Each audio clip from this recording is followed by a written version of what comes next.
Forum for applied philosophy. এটা মূলত আমরা আমাদের যেসব ছাত্রছাত্রীরা নেট সেট জন্য চেষ্টা করে তাদের আমরা কিছুটা সাহায্য করি, আর তারই সঙ্গে কিছু ফিলসফি, আমরা বলি অ্যাপ্লাইড ফিলসফি এবং যেগুলো আমাদের জীবনের সঙ্গে সরাসরি যুক্ত সেই সব বিষয়গুলো নিয়ে আমরা এখানে চর্চা করি। আমি প্রথমে আমাদের এই অনুষ্ঠানে অনেক বিদগ্ধ ব্যক্তিত্ব জয়েন করেছেন, যেমন যাদবপুর বিশ্ববিদ্যালয়ে আমার সহকর্মী দাদা সৌমিত্রদা আছেন, বর্ধমান বিশ্ববিদ্যালয়ে আমার সহকর্মী অরুন্ধতী, অনেকেই রয়েছেন। তাদের সকলকে আমি স্বাগত জানাচ্ছি। আমার অনেক গবেষক, ছাত্রছাত্রী এবং যারা নেট সেট প্রত্যাশী আমাদের এই গ্রুপের সঙ্গে যুক্ত, তারা সকলেই আছেন। আমরা এই ধরনের প্রোগ্রাম করি।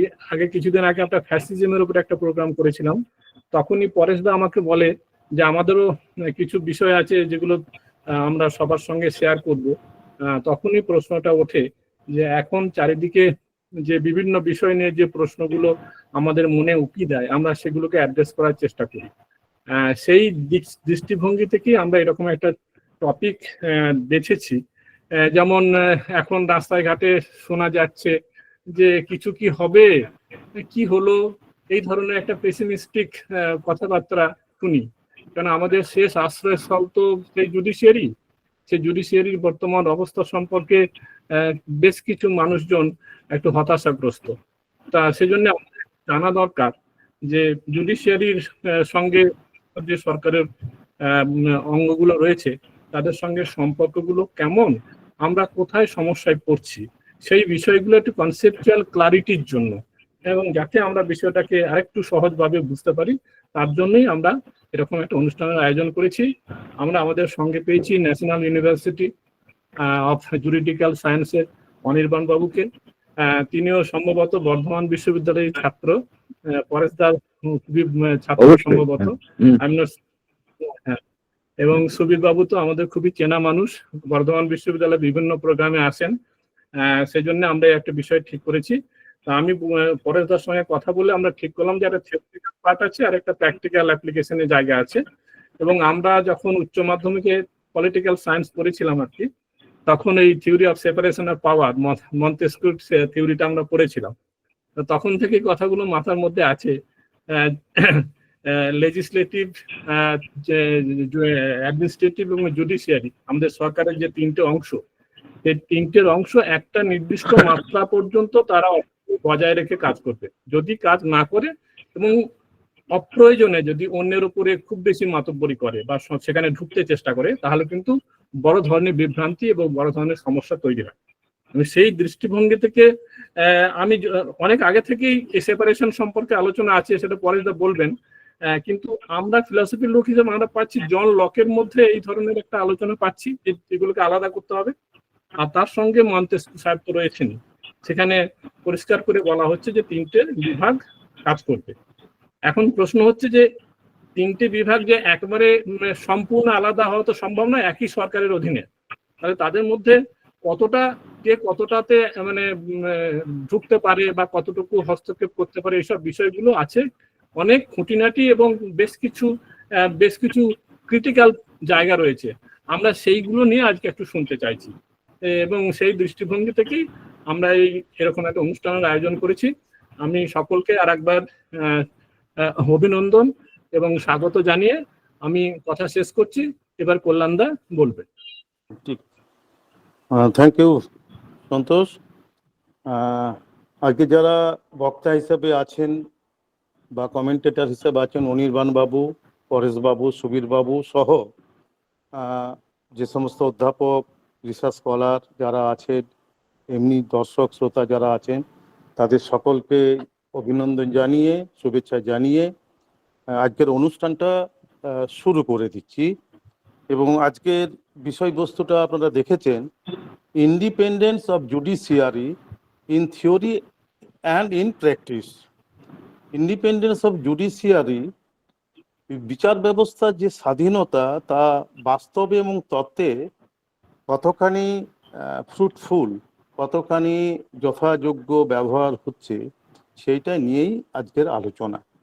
এবং এই আলোচনায় যারা দিকপাল আপনারা আছেন, আপনারা আপনাদের মতো করে বলবেন আমরা একজন সাধারণ মানুষ হিসাবে কিছু প্রশ্ন আপনাদের সামনে তুলে দিচ্ছি। আশা করব সেগুলোর উত্তর আমরা সাধারণ মানুষ হিসেবে সেগুলো পাবো, এবং আপনারা যেহেতু আইন বিষয়ে পারদর্শী, সেখান থেকে আমরা জ্ঞান আহরণ করব। এই অনুষ্ঠানটা আগে বলা হয়েছে যে অর্গানাইজ করছে যে forum for applied philosophy in collaboration with Vidyasagar university philosophy alumni association. আজকের এই অনুষ্ঠানে প্রধান বক্তা হিসেবে উপস্থিত আছেন ডক্টর পরেশ কুমার আচার্য। বর্তমানে তিনি principal, Binoda law college, Durgapur এবং বর্ধমান বিশ্ববিদ্যালয়ের এক্স প্রফেসর। এবং দ্বিতীয় যিনি বক্তা professor doctor Subir Kumar Roy, HOD, department of law, Bankura university. এই দুজন বক্তব্য রাখবেন। এই বক্তব্য রাখার পরে তাদের বক্তব্যের উপর আলোকপাত করবেন অধ্যাপক অনির্বাণ মজুমদার।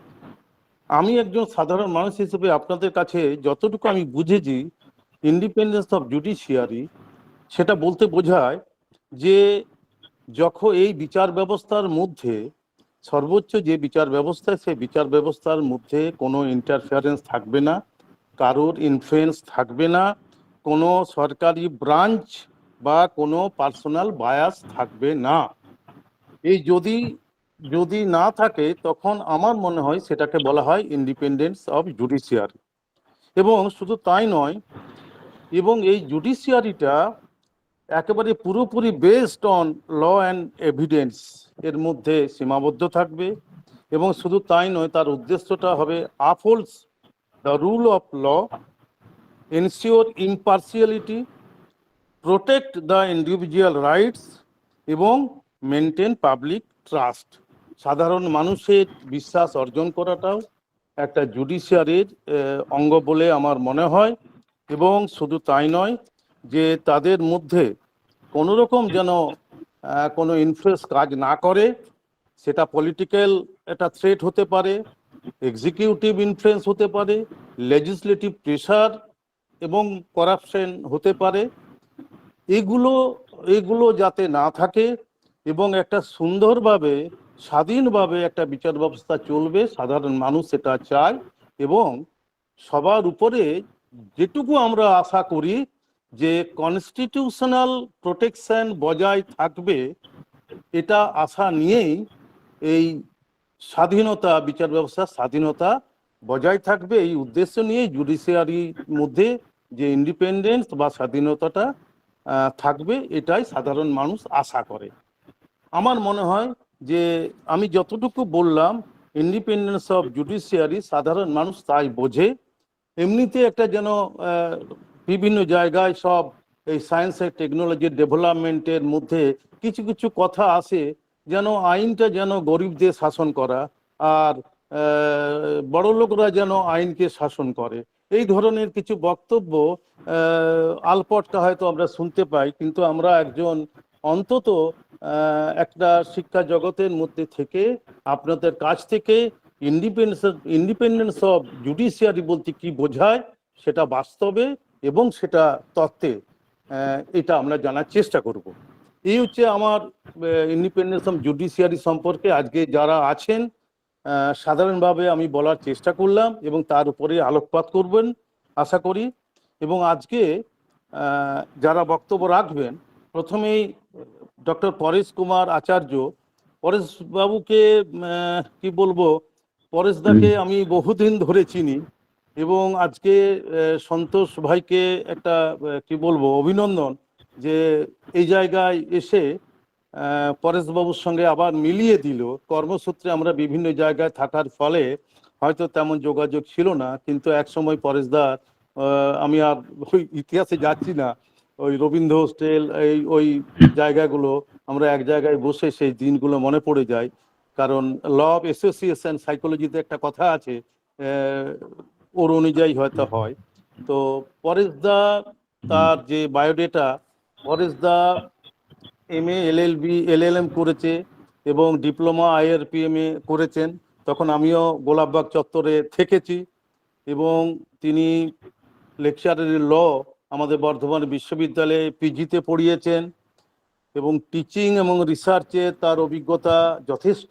তিনি তার আন্ডারে পিএইচডি করেছেন এবং পিএইচডি কমপ্লিট করেছেন অনেকেই। অনেক ভালো স্ট্যান্ডার্ড ল জার্নালে তার লেখা বেরিয়েছেন। এবং শুধু তাই নয়, শিক্ষা জগৎ ছেড়েও তিনি অ্যাডমিনিস্ট্রেশনে গেছেন এবং আমাদের রাজবাটিতে ফ্যাকাল্টি অফ আর্টস অ্যান্ড লয়ে তিনি সেক্রেটারি ছিলেন এবং বিভিন্ন ইউনিভার্সিটি এবং ল কলেজে অ্যাজ এ প্রফেসর অথবা ডিন অফ ল অথবা প্রিন্সিপাল হিসেবে দীর্ঘদিন কাজ করেছেন। এবং তার স্পেশালাইজড যে ফিল্ড পরেশবাবুর, সেটা হচ্ছে jurisprudence, constitutional law and international law. এর মধ্যেই তার স্পেশালাইজড ব্রাঞ্চ হচ্ছে তাই। এবং দীর্ঘদিন ধরে উনি পঠন পাঠন এবং প্রশাসনের সঙ্গে যুক্ত আছেন। সেই পরেশবাবু আজকের বক্তব্য রাখবেন independence of judiciary in theory. আমি পরেশবাবুকে বলবো তার বক্তব্য শুরু করার জন্য। Independence of judiciary in theory. পরেশদা। হ্যাঁ, শুভ সন্ধ্যা প্রত্যেককে। এবং অনেকদিন পর আমরা গেট টুগেদার করছি। এবং এই যে ইন্ডিপেন্ডেন্স অফ দ্য জুডিশিয়ারি, সেটা বলার আগে আমি কতগুলো তার অল্টারনেটিভ যে নামগুলো থাকে অনেক সময়, যে সেপারেশন অফ পাওয়ার্স, এটা সন্তোষবাবু বলেছেন, তারপর theory of checks and balance, এগুলো এবং তার সঙ্গে জুডিশিয়াল রিভিউ, এই কথাগুলো আমাদের মানে লয়ের লিটারেচারে বা লয়ের তাত্ত্বিক আলোচনাতে বা প্র্যাকটিক্যাল আলোচনাতে ইন্টারচেঞ্জেবলি অনেক সময় ব্যবহার হয়। এখন তার আগে ইন্ডিয়ান কনটেক্সটে আমি কিছু একটা বলার চেষ্টা করছি। যে ইন্ডিয়াতে আপনারা শুনেছেন যে বিগত এক সপ্তাহের মধ্যে আমাদের খুব এনলাইটেন্ড সিজে তিনি একটা পরিবর্তন এনেছেন জাস্টিস সিম্বলের। সেই পরিবর্তনটা হচ্ছে যে আগে গডেস অফ জাস্টিস, যাকে বলে জাস্টিসিয়া বলতো, তিনি তার চোখ বাঁধা থাকতো, মানে ব্লাইন্ড ফোল্ডেড, কালো পেটকি মূলত আমরা দেখে এসেছি। তারপর তার ইতিহাসটা জানতাম না প্রথম দিকে।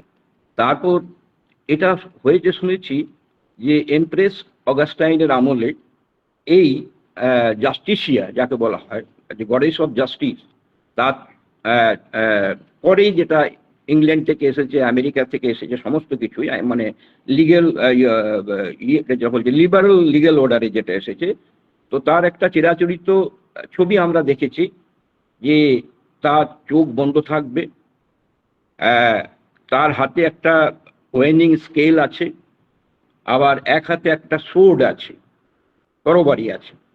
তো যে চেঞ্জটা ইন্ডিয়াতে নিয়ে এসছে সুপ্রিম কোর্ট তার সিম্বলে, যে তার নতুন যেটা আমরা পেয়েছি, দেখতেই পাচ্ছি এবং বিভিন্ন পত্র পত্রিকাতে মাধ্যমে বেরিয়েছে, যে তার চোখ ফেটকিটা খুলে দেওয়া হয়েছে, আর থাকবে না ইন্ডিয়ার ক্ষেত্রে।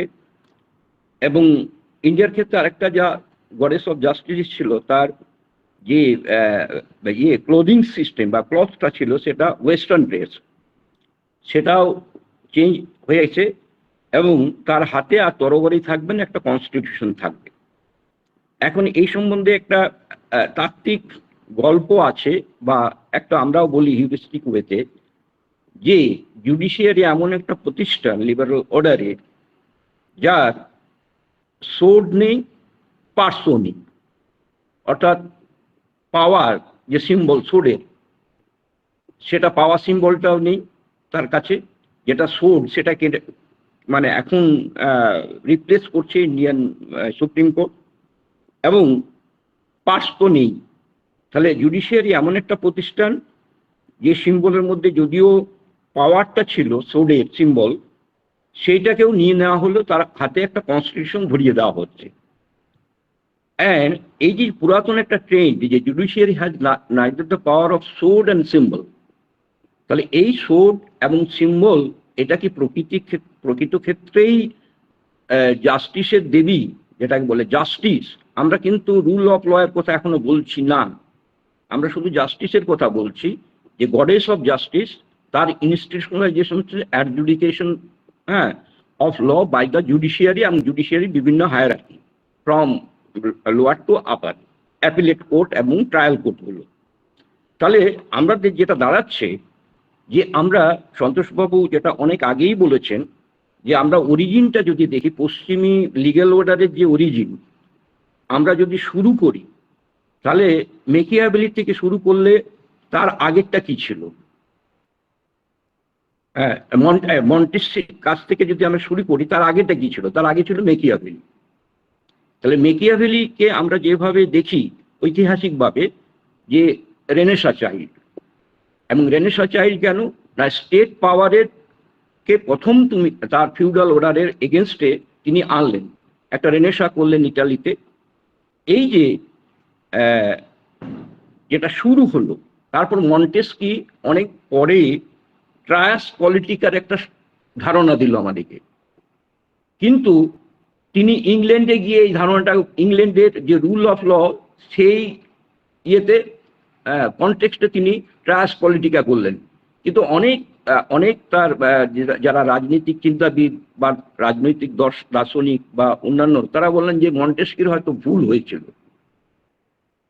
প্র্যাকটিক্যালি ইংল্যান্ডে সেপারেশন অফ পাওয়ার বা ইন্ডিপেন্ডেন্স অফ জুডিশিয়ারি উনি দেখতে পেয়েছিলেন কেমন ভাবে, সেটা অনেক বিতর্কের বিষয়, তার মধ্যে একটা ডিসকোর্স আছে।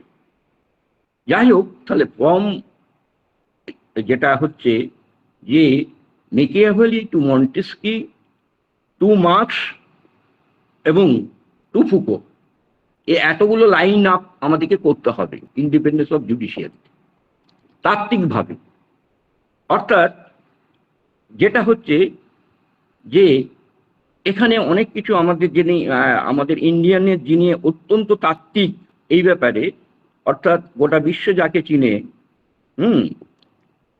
উপেন্দ্র বক্সী নাম আমি বলছি, প্রফেসর উপেন্দ্র বক্সী, তিনি তারপরের যে ইন্টেলেকচুয়ালরা রয়েছে, উপেন্দ্র বক্সীরই ছাত্র ছিল আমাদের এখন সিজে, এবং তিনি সেটা স্বীকারও করেছেন। লতিকা সরকার, উপেন্দ্র বক্সী, প্রফেসর লতিকা সরকার, উপেন্দ্র বক্সী এবং রাজীব ধাওয়ান একটা লিগ্যাল থট আমাদের দেশ অনুযায়ী সেটা পরে করেছে, সেটা আমি পরে বলছি।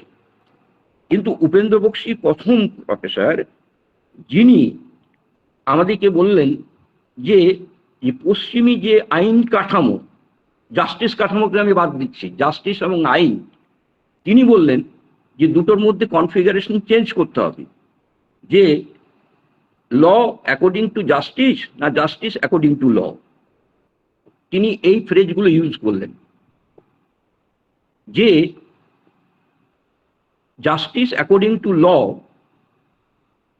সেটা এক ধরনের একটা ক্যাটাগরি ফ্রেজ, আর ল অ্যাকর্ডিং টু জাস্টিস সম্পূর্ণ ডিফারেন্ট ফ্রেজ। আমরা যখন এটা আমাদের কাছে ইন্ডিয়ান কনস্টিটিউশনে দেখবেন যে ইন্ডিয়াতে যে ধরনের, আমাদের বিশেষ করে পশ্চিমবাংলাতে বিগত 1 মাস 1.5 মাস আগেই যে ফেজটা প্রচন্ড ধরনের খুব পপুলার ফেজ, যে উই ওয়ান্ট জাস্টিস বা উই ডিমান্ড জাস্টিস। কেউ বলছে না we demand such a kind of law which sustains justice. আমাদের উই ওয়ান্ট জাস্টিস যখন আমি বলছি, আমরা ল অ্যাকর্ডিং টু জাস্টিস বলছি না জাস্টিস অ্যাকর্ডিং টু ল বলছি। যখন আমরা বলে দিচ্ছি যে জাস্টিস অ্যাকর্ডিং টু ল, লটাকে কেউ আমরা ডিফাই করতে পারবো না। এই যে ক্যাটাগরিগুলো রয়েছে, separation of power, law according to justice এবং চেকস অ্যান্ড ব্যালেন্সেস, লিবারাল অর্ডারের মধ্যে অনেকগুলো ইন্টারচেঞ্জেবল ওয়ার্ডস, যেখানে জাস্টিসের স্থান কিছু নেই। কারণ ফিলোসফিক্যাল, যেহেতু এটা এই বিষয়টা ফিলোসফির, অ্যাপ্লাইড ফিলোসফির, জাস্টিস যে টেক্সট, অন্তত ইন্ডিয়ান কনস্টিটিউশনের আমি কনটেক্সটে বলছি, সেই টেক্সটটা সংবিধানের আমরা fundamental rights chapter up to directive principle এবং ফান্ডামেন্টাল ডিউটিস পর্যন্ত পাই, যেটাকে রাজীব ধাওয়ানও ওটাকে বলছেন যে জাস্টিস টেক্সট। তারপরে যে টেক্সটটা শুরু হচ্ছে আমাদের সংবিধানে, সেটা হচ্ছে গভর্নমেন্ট টেক্সট। এবারে অদ্ভুত ভাবে যে জাস্টিসের সঙ্গে পাওয়ারের সম্পর্কটা কি, যারা আমরা জুরিসপ্রুডেন্স পড়েছি, আমরা পড়িয়েছি হায়ার জুরিসপ্রুডেন্সে, যে জাস্টিস এবং পাওয়ারের মধ্যে একটা মানে কি বলবো, কন্ট্রাডিক্টরি রিলেশনশিপ আছে। জাস্টিসটা ইজ নেভার এন্ডিং, এবং অনেক সময় আমরা ফুকোর কথাও ধার করে বলতে পারি এমটি স্পেস। অর্থাৎ এগুলো বিভিন্ন ইন্টারডিসিপ্লিনারি সাবজেক্টের মধ্যে এই জাস্টিসের কনসেপ্টটা একটা ডিসকোর্সের মধ্যে দিয়ে আসছে। এবারে তাহলে লয়ের কি function? Law translator of that justice in perfect way. আমি কিন্তু এখনো আমেরিকান কনস্টিটিউশনে আসিনি, সেটা পরে আসবো। কিভাবে তাহলে সেই টেক্সটের মধ্যে এই যে ইন্ডিয়ান কনস্টিটিউশনটাকে আমরা মডেল হিসেবে যদি দেখি, জাস্টিস মডেল একটা, এবং তারপরে রয়েছে গভর্নমেন্ট টেক্সট, কিন্তু গোটাটাই ভার্চুয়ালি ব্লকড হয়ে গেছে পাওয়ার সেন্ট্রিক জাস্টিসের উপর। That is what power thing just, it is justice.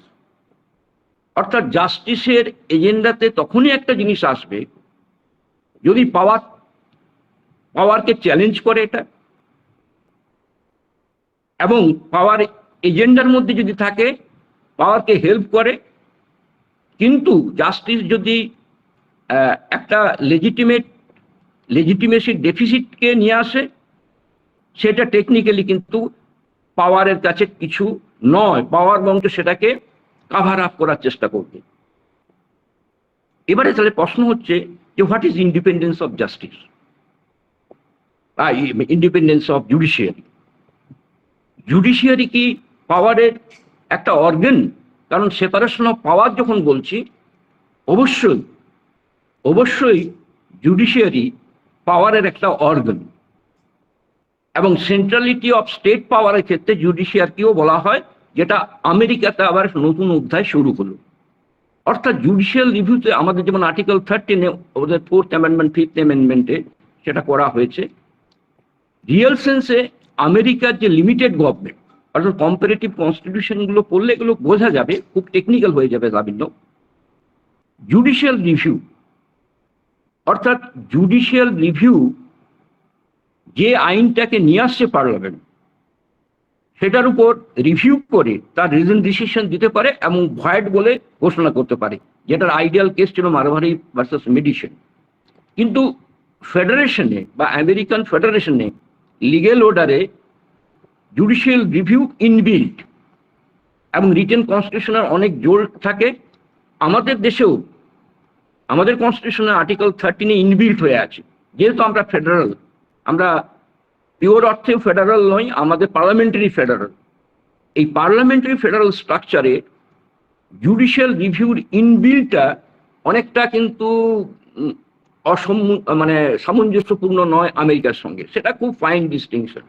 অর্থাৎ আমেরিকান কোর্ট যখন বলছে ইউএস, যে what is the American USA constitution, what the judiciary says it, মানে judiciary act as a third chamber. সেখানে জুডিশিয়ারি প্রচুর powerful. তাহলে structural যে একটা কাঠামোগত পরিবর্তন আছে আমাদের দেশে, সেটাকে আমি ছুঁয়ে গেলাম, কারণ এইগুলো প্রত্যেকটাতে এক একটা করে ক্লাসের দরকার হয়। আমি ছুঁয়ে গেলাম।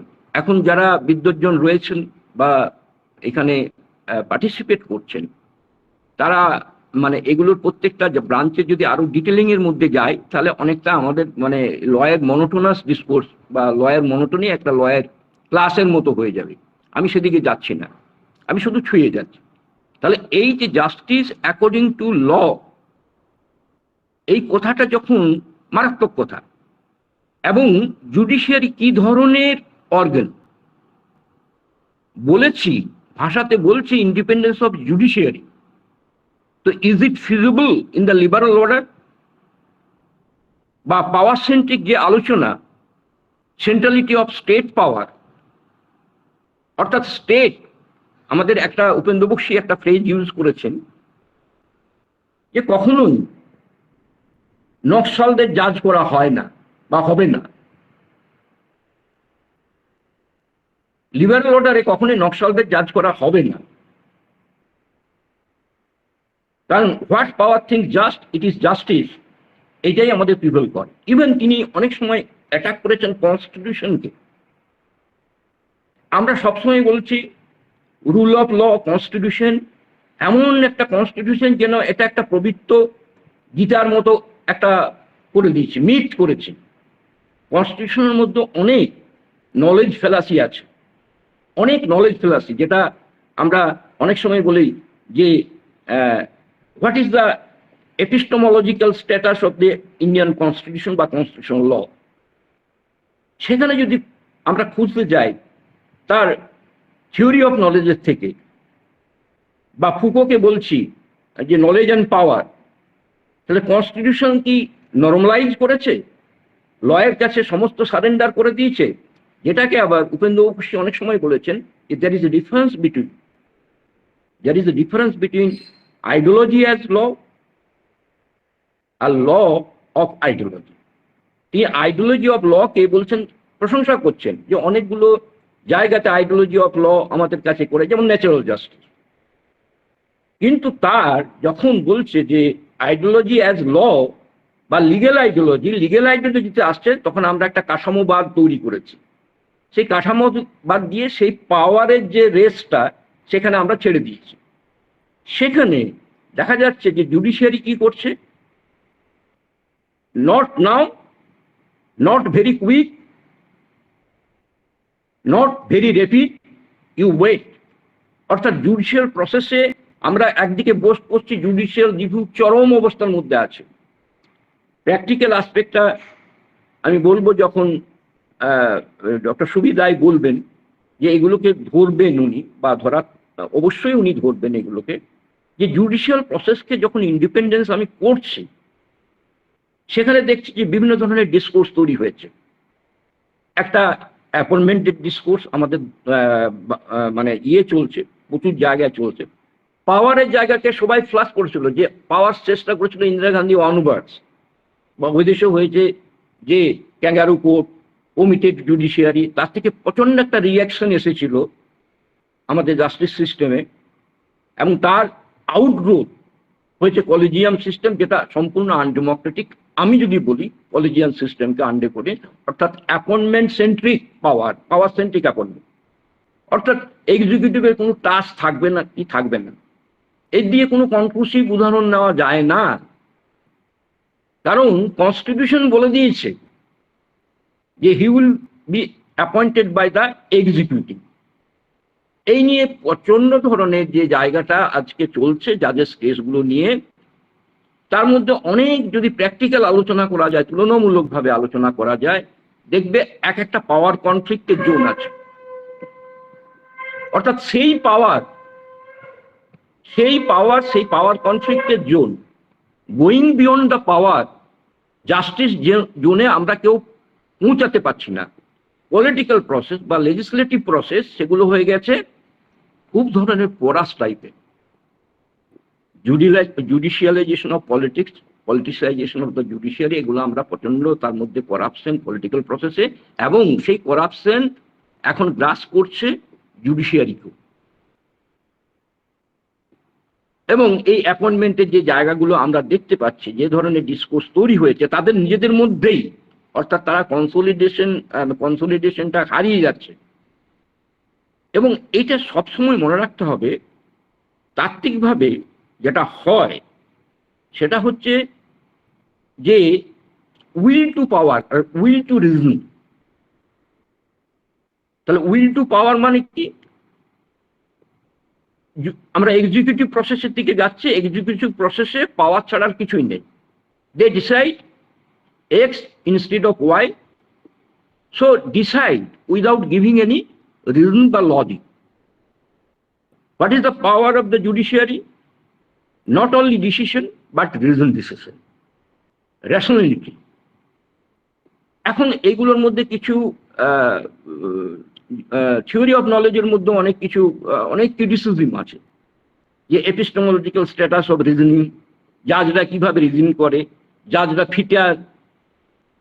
ফিটার কিনা, বা রিজন মানে রেশনালাইজেশন, এই নিয়ে অনেক নলেজ কম্পোজিশনের মানে প্রোডাকশন অফ নলেজ, লিগ্যাল নলেজের অনেক ডিবেট আছে, এই এপিস্টেমোলজিক্যাল ডিবেট।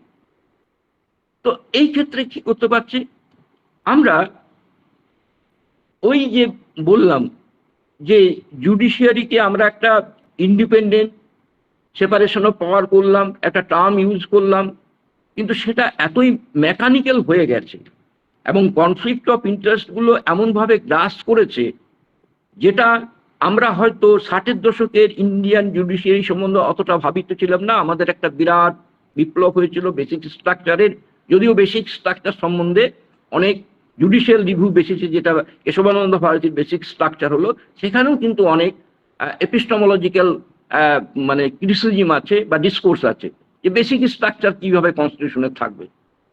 তুমি যদি ইন্ডিপেন্ডেন্স অফ জুডিশিয়ারিকে বেসিক স্ট্রাকচার বলো, তাহলে পার্লামেন্ট সভেরেনিটি তো একটা বেসিক স্ট্রাকচার, তাহলে সেটাকে কিভাবে তুমি জোরাঞ্জলি দেবে? এবং এক্সিকিউটিভ জাস্টিসও বলেও তো একটা কথা আছে যে আমরা এক্সিকিউটিভ জাস্টিসটা সাইলেন্ট জাস্টিস, এবং আগেই বললাম যে এখানে উইল টু পাওয়ার আছে, ডিসিশন আছে, কিন্তু রিজন ডিসিশন নেই। কিন্তু এটাও ভাবতে হবে যে এক্সিকিউটিভ জাস্টিসের যে কনসলিডেশন সেটা হারিয়ে যাচ্ছে, এবং সেখানেও যে পাওয়ার বা অনেস্ট এক্সিকিউটিভ প্রসেস, সেটার কনফ্লিক্ট অফ ইন্টারেস্ট এবং চরম প্রচন্ড জায়গায় যাচ্ছে এবং চলে গেছে। ইলেকশন সিস্টেম ভেঙে পড়েছে, করাপশন, ইন্ডিয়ান কনটেক্সটে বলছি, ওদেরও অনেক, আমেরিকাতেও এরকম ধরনের অনেক কেস আছে। ইংল্যান্ডের যে জায়গাটা এমন নয় যে ইন্ডিপেন্ডেন্স অফ জুডিশিয়ারি শুধুমাত্র জুডিশিয়াল রিভিউ সেন্ট্রিক এবং আমেরিকাতেই আছে, এটা নয়, বা ইন্ডিয়াতে কিছুটা এসেছে তার ফেডারেল কনস্টিটিউশনে, এটাও নয়।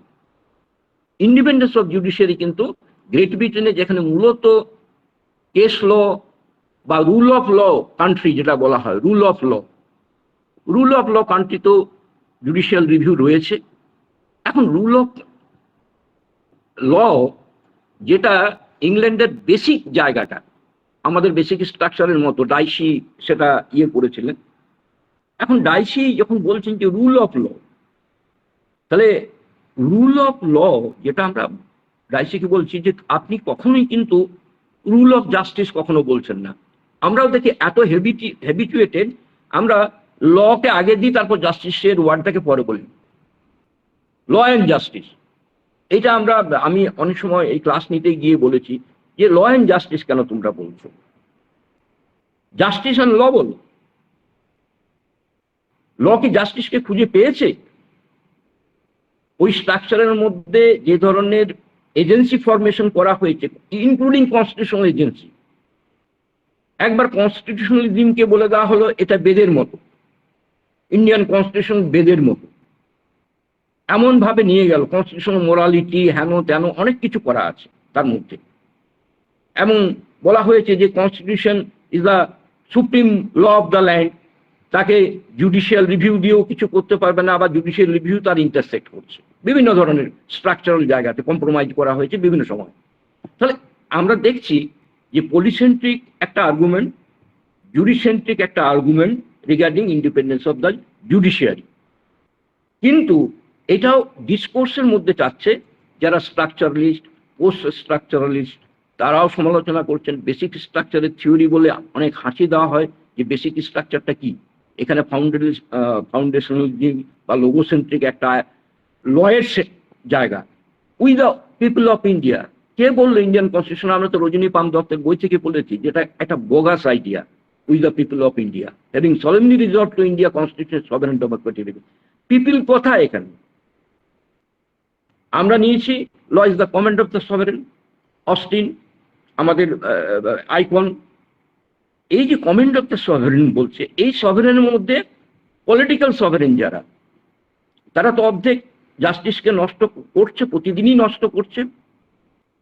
আবার জুডিশিয়ারি যেখানে চেষ্টা করছিল কিছুটা মাথা তুলে দাঁড়ানোর, অন্তত আমাদের ইন্ডিয়ান কনটেক্সটে, যেখানে বলা হয় যে জাস্টিস ভগবতী যে যেটা ট্রেন্ড সেটার জুডিশিয়াল অ্যাক্টিভিজমের মধ্যে, তার শত সমালোচনা থাকলেও তারা কিন্তু জাস্টিস এজেন্ডাকে থ্রু এপিস্টলি জুরিসপ্রুডেন্স দিয়ে, পাবলিক ইন্টারেস্ট দিয়ে অনেকটা জাস্টিসের যে ডিমান্ডগুলো আমাদের সংবিধানে যতটুকু আমরা পেয়েছি, এবং বলছি ফান্ডামেন্টাল রাইটসের মধ্যে আপনারা জাস্টিস খুঁজছেন, কতগুলো নো ব্যবহার করা হয়েছে দেখবেন তো, 8টা না 10টা নো আছে, নো দিয়ে ফান্ডামেন্টাল রাইট শুরু হয়েছে। ডাইরেক্টকে বহুদিন ধরে বার করিয়ে রেখেছিলেন, তারপর জাস্টিসেবিলিটি ক্লজ দিয়ে ঢুকিয়েছেন, ওয়েলকাম। তাহলে যতটুকু জুডিশিয়ারি করেছে, জুডিশিয়ারি অনেকটা এগোনোর চেষ্টা করেছে, আবার জুডিশিয়ারির ব্যাকটার্ন শুরু হয়ে গেছে। সেগুলো আমরা যে জানি যে আমরা যেটা বলছি জুডিশিয়াল অ্যাক্টিভিজম, এবং তারপরের যে ডাউন ট্রেন্ড সেটাও আমরা দেখছি, লক্ষ্য করছি। এবং এটা আমার বলতে কিছু দ্বিধা নেই যে জুডিশিয়ারির ইন্ডিপেন্ডেন্স অন্তত ইন্ডিয়ান কনস্টিটিউশনে যতটা কনসলিডেট হয়েছিল মাঝামাঝি সময়ে, এখন সেটা জুডিশিয়ারি ধরে রাখতে পারছে না। এখন বলতে হবে যে তাহলে আমরা এটাকে অ্যাবস্ট্রাক্ট একটা, যার কোনো এজেন্সি ফরমেশন হবে না, neither by the judicial review nor by other things. দেখা যাচ্ছে যে এই অ্যাপয়েন্টমেন্ট নিয়ে, বাট এই প্রশ্নটাও তোলা হয় যে অ্যাপিলেট কোর্টের ইন্ডিপেন্ডেন্স অফ জুডিশিয়ারি না ট্রায়াল কোর্ট বা লোয়ার কোর্টের। আমাদের সিজে বললেন যে আর লোয়ার কোর্ট বলা যাবে না, লোয়ার নন, কোর্ট মানে কোর্ট, অ্যাপিলেট কোর্ট, এবং তাদের মধ্যে আবার সাব ক্লাসিফিকেশন থাকবে না, তাহলে আমাদের ইউনিটিটা ভেঙে যাবে। এবং উনি অনেক সময় কি করেন, কগনিটিভ জাস্টিসের একটা প্রবক্তা, যে নরম ভাষা ইউজ করতে হবে, লোয়ার বলা যাবে না। বা তিনি একটা বইও আমাদের দিয়েছেন, সেখানে কিভাবে রেপ ট্রায়ালের ক্ষেত্রে আমরা মহিলাদের অপমান করি, লিগ্যাল ল্যাঙ্গুয়েজ বা লয়ার ল্যাঙ্গুয়েজে যেটা অনেকটা তুলেছেন। কিন্তু তাতে উই ওয়ান্ট জাস্টিস। তাহলে এই যে মানুষের মধ্যে কমন মাসের মধ্যে একটা জাস্টিস সম্বন্ধে ধরা হয়েছে, যে জাস্টিসটা আমরা খুঁজে পাবো কনস্টিটিউশন অনওয়ার্ডস, এই পলিটিক্যাল নেতাদের মাধ্যমে, এই জুডিশিয়ারির মাধ্যমে। এটা তাদের বেসিক জায়গা। কিন্তু তাত্ত্বিকভাবে লয়ের মধ্যে জাস্টিস নেই, এবং থিওরিটিক্যালি পাওয়াও সম্ভব নয়। যদি আমি লিবারাল অর্ডারের মধ্যে কোনো ফান্ডামেন্টাল চেঞ্জ আনতে না পারি, কতগুলো টেকনিক্যাল রুলের মধ্যে দাঁড়িয়ে থাকে। অনেক সময় প্রসিডিওর, সিআরপিসি, আইপিসি যেগুলো এখন চেঞ্জ হয়েছে, নামগুলো চেঞ্জ হয়েছে, আমরা বলি প্রসিডিওরাল জাস্টিস। অ্যাডমিনিস্ট্রেটিভ ল যেটা আছে সেটা মোশন যেটাকে করছে, কনস্টিটিউশনাল থিংগুলোকে মোশন করছে, সেখানেও এই লোগোসেন্ট্রিক। 3টে ফাংশনকে করলো, লেজিসলেটিভ ফাংশন বা legislative function, executive function, quasi judicial function আর জুডিশিয়াল ফাংশন, এরকম ভাবে অনেক ভাগ করলো। কিন্তু দেখা গেল লেবার জুরিসপ্রুডেন্স আমরা দেখেছি, বা স্টেট নিজে এক্সপ্লয়টার হিসাবে যে কি ক্ষতি, মানে এখন তার সেটা সবটাই মার্কেট ডিভাইসে চলে গেছে, এবং অল্টারনেটিভ ডিসপিউট গোটাটাই মার্কেট ডিভাইস এনে করে যতটুকু ছিল কমন মাসেসদের পাওয়ার জায়গা, সেগুলো কিন্তু ডিস্টার্ব হয়ে যাচ্ছে। তাহলে আমি এই যে ইন্ডিপেন্ডেন্স অফ দ্য জুডিশিয়ারি, এটাকে উপেন্দ্র বক্সী বারবার বলছেন যে মিস্টিফিকেশন বা ডিমিস্টিফাই, তাহলে মিস্টিফিকেশন অফ জাস্টিস, মিস্টিফাইড থট, একটা মিথ তৈরি করে করে এটা মিস্টিফাই করা হচ্ছে যে জুডিশিয়ারি আমাদের শেষ আশ্রয়, আমরা কোথায় যাব। পাবলিকটা এটা তো বলছে যে আমরা যাব আর কোথায়, তাহলে যাবার রাস্তাটা কি? তাহলে হচ্ছে আমাদের ফান্ডামেন্টাল রাইটসের ক্ষেত্রেও সেইখানে আবার যাবার রাস্তাটা বলে দেওয়া আছে, কিন্তু আমরা সেটা আনতে পারছি না। রুল অফ ল যেটা আছে, রুল অফ ল ইংল্যান্ডের ক্ষেত্রেও যেটা হয়েছে লিবারাল অর্ডার, ইউএসএ তো লিবারাল অর্ডার, কানাডাতেও লিবারাল অর্ডার, বা অস্ট্রেলিয়ান ফেডারেলিজমের লিবারাল অর্ডার। এই যে লিবারাল অর্ডার ইনক্লুডিং ইন্ডিয়া যেটা রয়েছে, তার যদি একটা মানে তাত্ত্বিক যে জায়গাটা, সেখানে আমরা দেখতে পাচ্ছি যে ল অ্যাকর্ডিং টু জাস্টিসটা ডিনাইড হচ্ছে। জাস্টিসের যে শেপিং যেটা সুপ্রিম কোর্ট করার চেষ্টা করেছে বিভিন্ন সময়, সেও তো কনসিস্টেন্ট নয়। সেই শেপিংটা যেটা আমরা জাস্টিস ভগবতী অনওয়ার্ডস যে জায়গাটা কৃষ্ণয়ার এগুলো যারা তৈরি করেছিলেন শেপিংটা, সেই শেপিংটা ডাই ডাউন হয়ে গেছে। পরবর্তী ক্ষেত্রে এটা কি তাহলে ইন্ডিপেন্ডেন্স মানে কি কখনোই তার ইন্ডিপেন্ডেন্স কখনো প্রভাবিত হয় না পলিটিক্সের দ্বারা? যারা পোস্ট মার্কসিস্ট থিওরি বলছে না, ইউনিটারি অফ স্টেট পাওয়ারে independence of judiciary is a myth, is a myth, practically speaking it is a myth, হবে না। তাহলে আমরা যখন একটা জাস্টিসের ডিমান্ড করছি,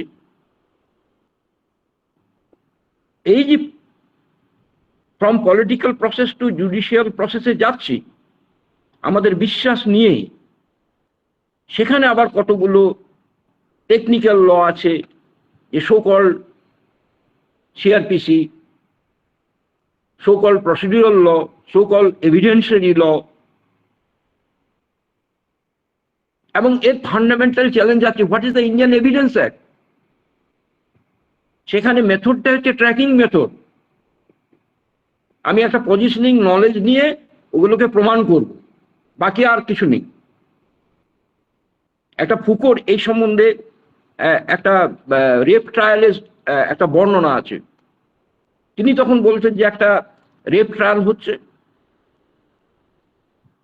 media as a fourth state সেখানে আসছে, তিনি যাকে ফাঁসি দেওয়া হবে তাকে কি লাস্টে কি তার কি খাওয়ানো হবে, তাকে জেলার কি বলছে, মিডিয়া হাইলাইট করছে, ডে টু ডে একটা এপিসোডিক জায়গা তৈরি করছে।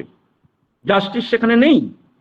তারপর যখন ফাঁসি হয়ে গেল, জাস্টিস হ্যাজ বিন ডান, কোনো রিসার্চ নেই, মাইক্রোপায়ারের কোনো রিসার্চ নেই। ফুকোর যে লাস্ট ওই রেপ ট্রায়ালের জায়গাটা, ট্রায়াল হয়ে গেল, লাইট অফ হয়ে গেল, জেলার বাড়ি চলে গেল, আর পাতাগুলো সমস্ত হাওয়ার মধ্যে উড়ে চলে গেল। অদ্ভুত লোমহর্ষক তার বর্ণনা। এই জুডিশিয়াল মানে আমি এটাকে খুব বাজেভাবেই করছি, যেটা হচ্ছে লিবারাল অর্ডারের যে বুর্জুয়া জাস্টিস, তার ম্যানিফেস্টেশনটা justice and knowledge and power, normalization, এগুলোতে ফুকো যেভাবে তুলে ধরেছেন, পানিশমেন্ট, ক্রিমিনাল লজিক, এগুলোকে অন্য থিঙ্কার মাইক্রো লেভেলে, যেটা অন্যদিন প্রদীপবাবু বলছিলেন, ওনার বই আমি বহুবার পড়েছি। প্রদীপবাবু বলেছেন হ্যাঁ, যে মাইক্রো পাওয়ার সিস্টেমটা কিভাবে গোটা সমাজে আবর্তিত হয়ে যায়, ডিসপার্স করে, সো কল্ড ইলেকশন মাধ্যমে, আমাদের অন্যান্য সোশিওলজিক্যাল মাধ্যমগুলো আমি বলছি না, কিন্তু পলিটিক্যাল স্ট্রাকচারের মধ্যে যেভাবে মানে ছড়িয়ে যায়, সেগুলো আমরা কল্পনা করতে পারি না। কিভাবে উই ওয়ান্ট জাস্টিস, এই ডিমান্ডটাকে নর্মালাইজ করা হয়েছে। এই ডিমান্ডার কোনো রেডিক্যাল চরিত্র নেই। ইভেন একটা শিল্ড এবং সোর্ডের লড়াই, সেটা আমরা কন্টেম্পট অফ কোর্ট অ্যাক্টে দেখেছি। ইন্ডিপেন্ডেন্স অফ জুডিশিয়ারি করতে গিয়ে আমাদের বিচারালয়ের অবমাননা, যেটা কন্টেম্পট অফ কোর্ট অ্যাক্ট,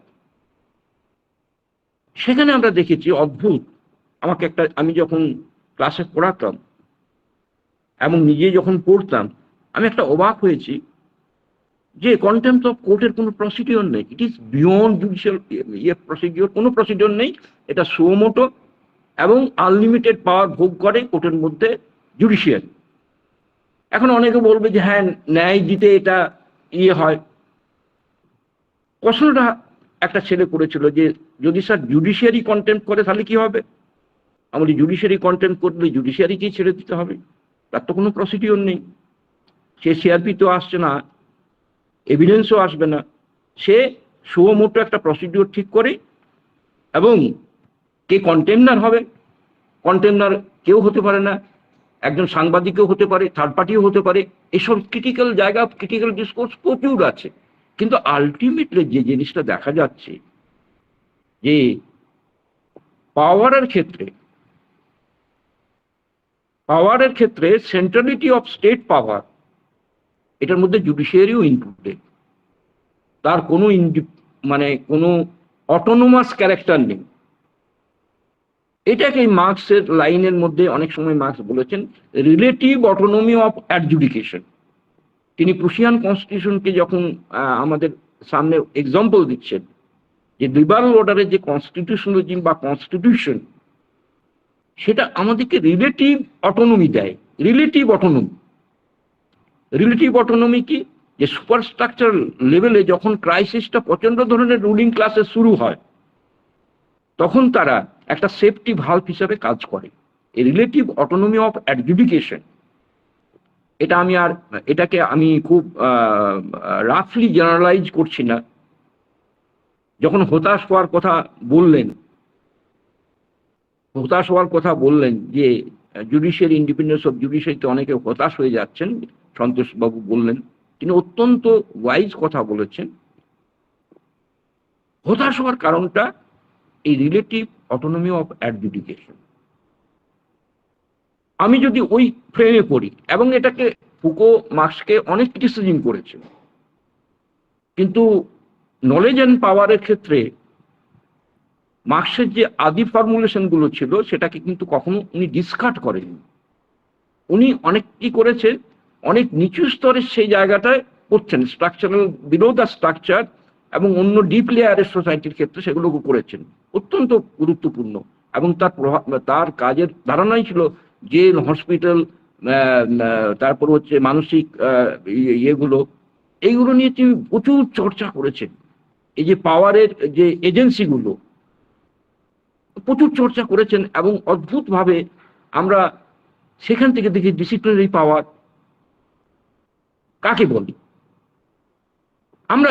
আমাদেরকে শেখানো হচ্ছে যেমন ধর্ষকে শাস্তি হয়ে গেল, ওই ফুকোর মতো লাইট জ্বললো, লাইট নিবলো, রিসার্চটা রয়ে গেল, যেটা সুপ্রিম কোর্টের চিফ জাস্টিস আক্ষেপ করেছেন যে are we waiting for next victim. এখান থেকে তার একটা ল্যামেন্ট বেরিয়ে আসছে। তিনি সিস্টেমে থেকেও দীর্ঘশ্বাস ফেলছেন যে are we waiting for next. এই যে রেপের রিগমারোল, এবং এই সম্বন্ধে দেখবেন একটা কথাও বলে, রাজনৈতিক নেতারাও একটা কথা বলে যে law will take its own course. কখনোই বলে না justice will take its own course, কারণ জানে যে এটা একটা তৈলাক্ত বাঁশ। আমি পাওয়ার এজেন্সির ক্ষেত্রে বললাম না, আবার আমি যদি ফোকাস করে দিই শুধুমাত্র সিজে এবং তার উপরের যে দুজন বা তিনজন জাজ যারা আপে আছে, ফুকো এটাকেও বলেছেন স্পিকিং সাবজেক্ট, স্পিকিং অবজেক্ট। অর্থাৎ আমাদের আর্কিওলজি অফ পাওয়ার বা জিনিওলজি অফ পাওয়ার গুলো এমনই যে আমরা জাজদের একটা উঁচু স্থানে রেখেছি সিম্বলিক ভাবে, যে এরা হয়তো কিছু একটা বার করতে পারবে, এই বিশ্বাস নিয়ে করতে পারছে। কিন্তু সেই ট্রায়াল কোর্টে ফিরে আসতে হবে। তার মধ্যে যে একটা পাওয়ার হাউস গুলো আছে, সাব পাওয়ার হাউস গুলো, যেমন বললাম আমাদের অ্যাডভোকেট অ্যাক্টও করা আছে যে lawyer as the law officer of the court. এই law officer of the court, তাদের সঙ্গে জুডিশিয়ারির যারা জাজ, কনফ্লিক্ট অফ ইন্টারেস্ট, প্রচন্ডভাবে কনফ্লিক্ট অফ ইন্টারেস্ট। যেটা কপিল সিবাল 3 দিন আগে যখন সিকিমের জুডিশিয়াল একাডেমি উদ্বোধন করতে গিয়েছিল, তিনি অনেকটা বলেছেন। এবং এগুলো আক্ষেপের জায়গা যে আমরা এমনও শুনেছি মিডিয়াতে, যিনি একটা যখন লয়ারিং এর ফি নিচ্ছেন, সে ফিটা আমরা কল্পনা করতে পারি না।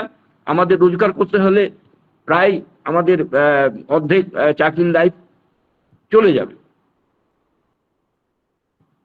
তাহলে এই যে জায়গাগুলো যাচ্ছে, সেই বঙ্কিমচন্দ্রের কথা যে ল ধনীরা তামাশা দেখতেই যায়, তার থেকে কি খুব এগিয়েছি? তার রকম ফের হয়েছে।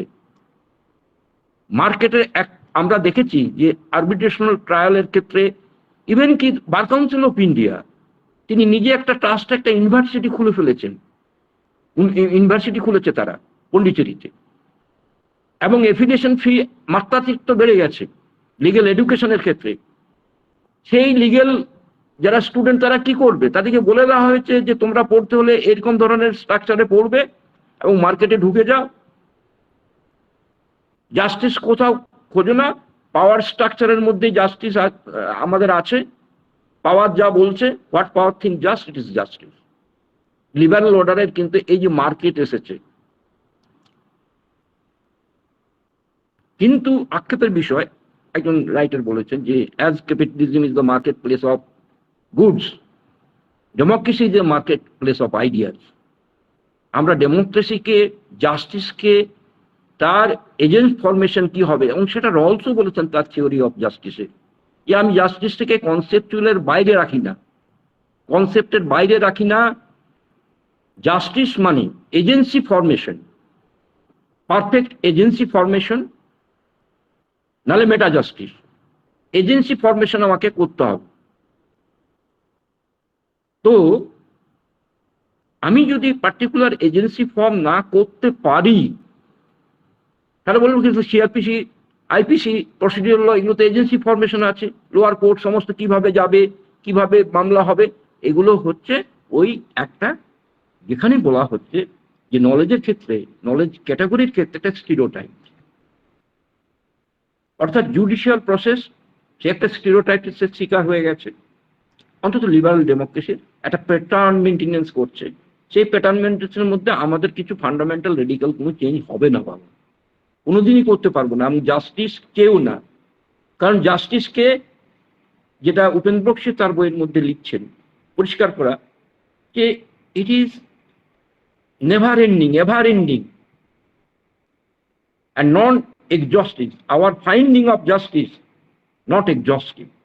এবং লয়ের মধ্যে সেখানে খুঁজে, ল কনস্টিটিউশনের মধ্যে খুঁজে কোনো লাভ নেই।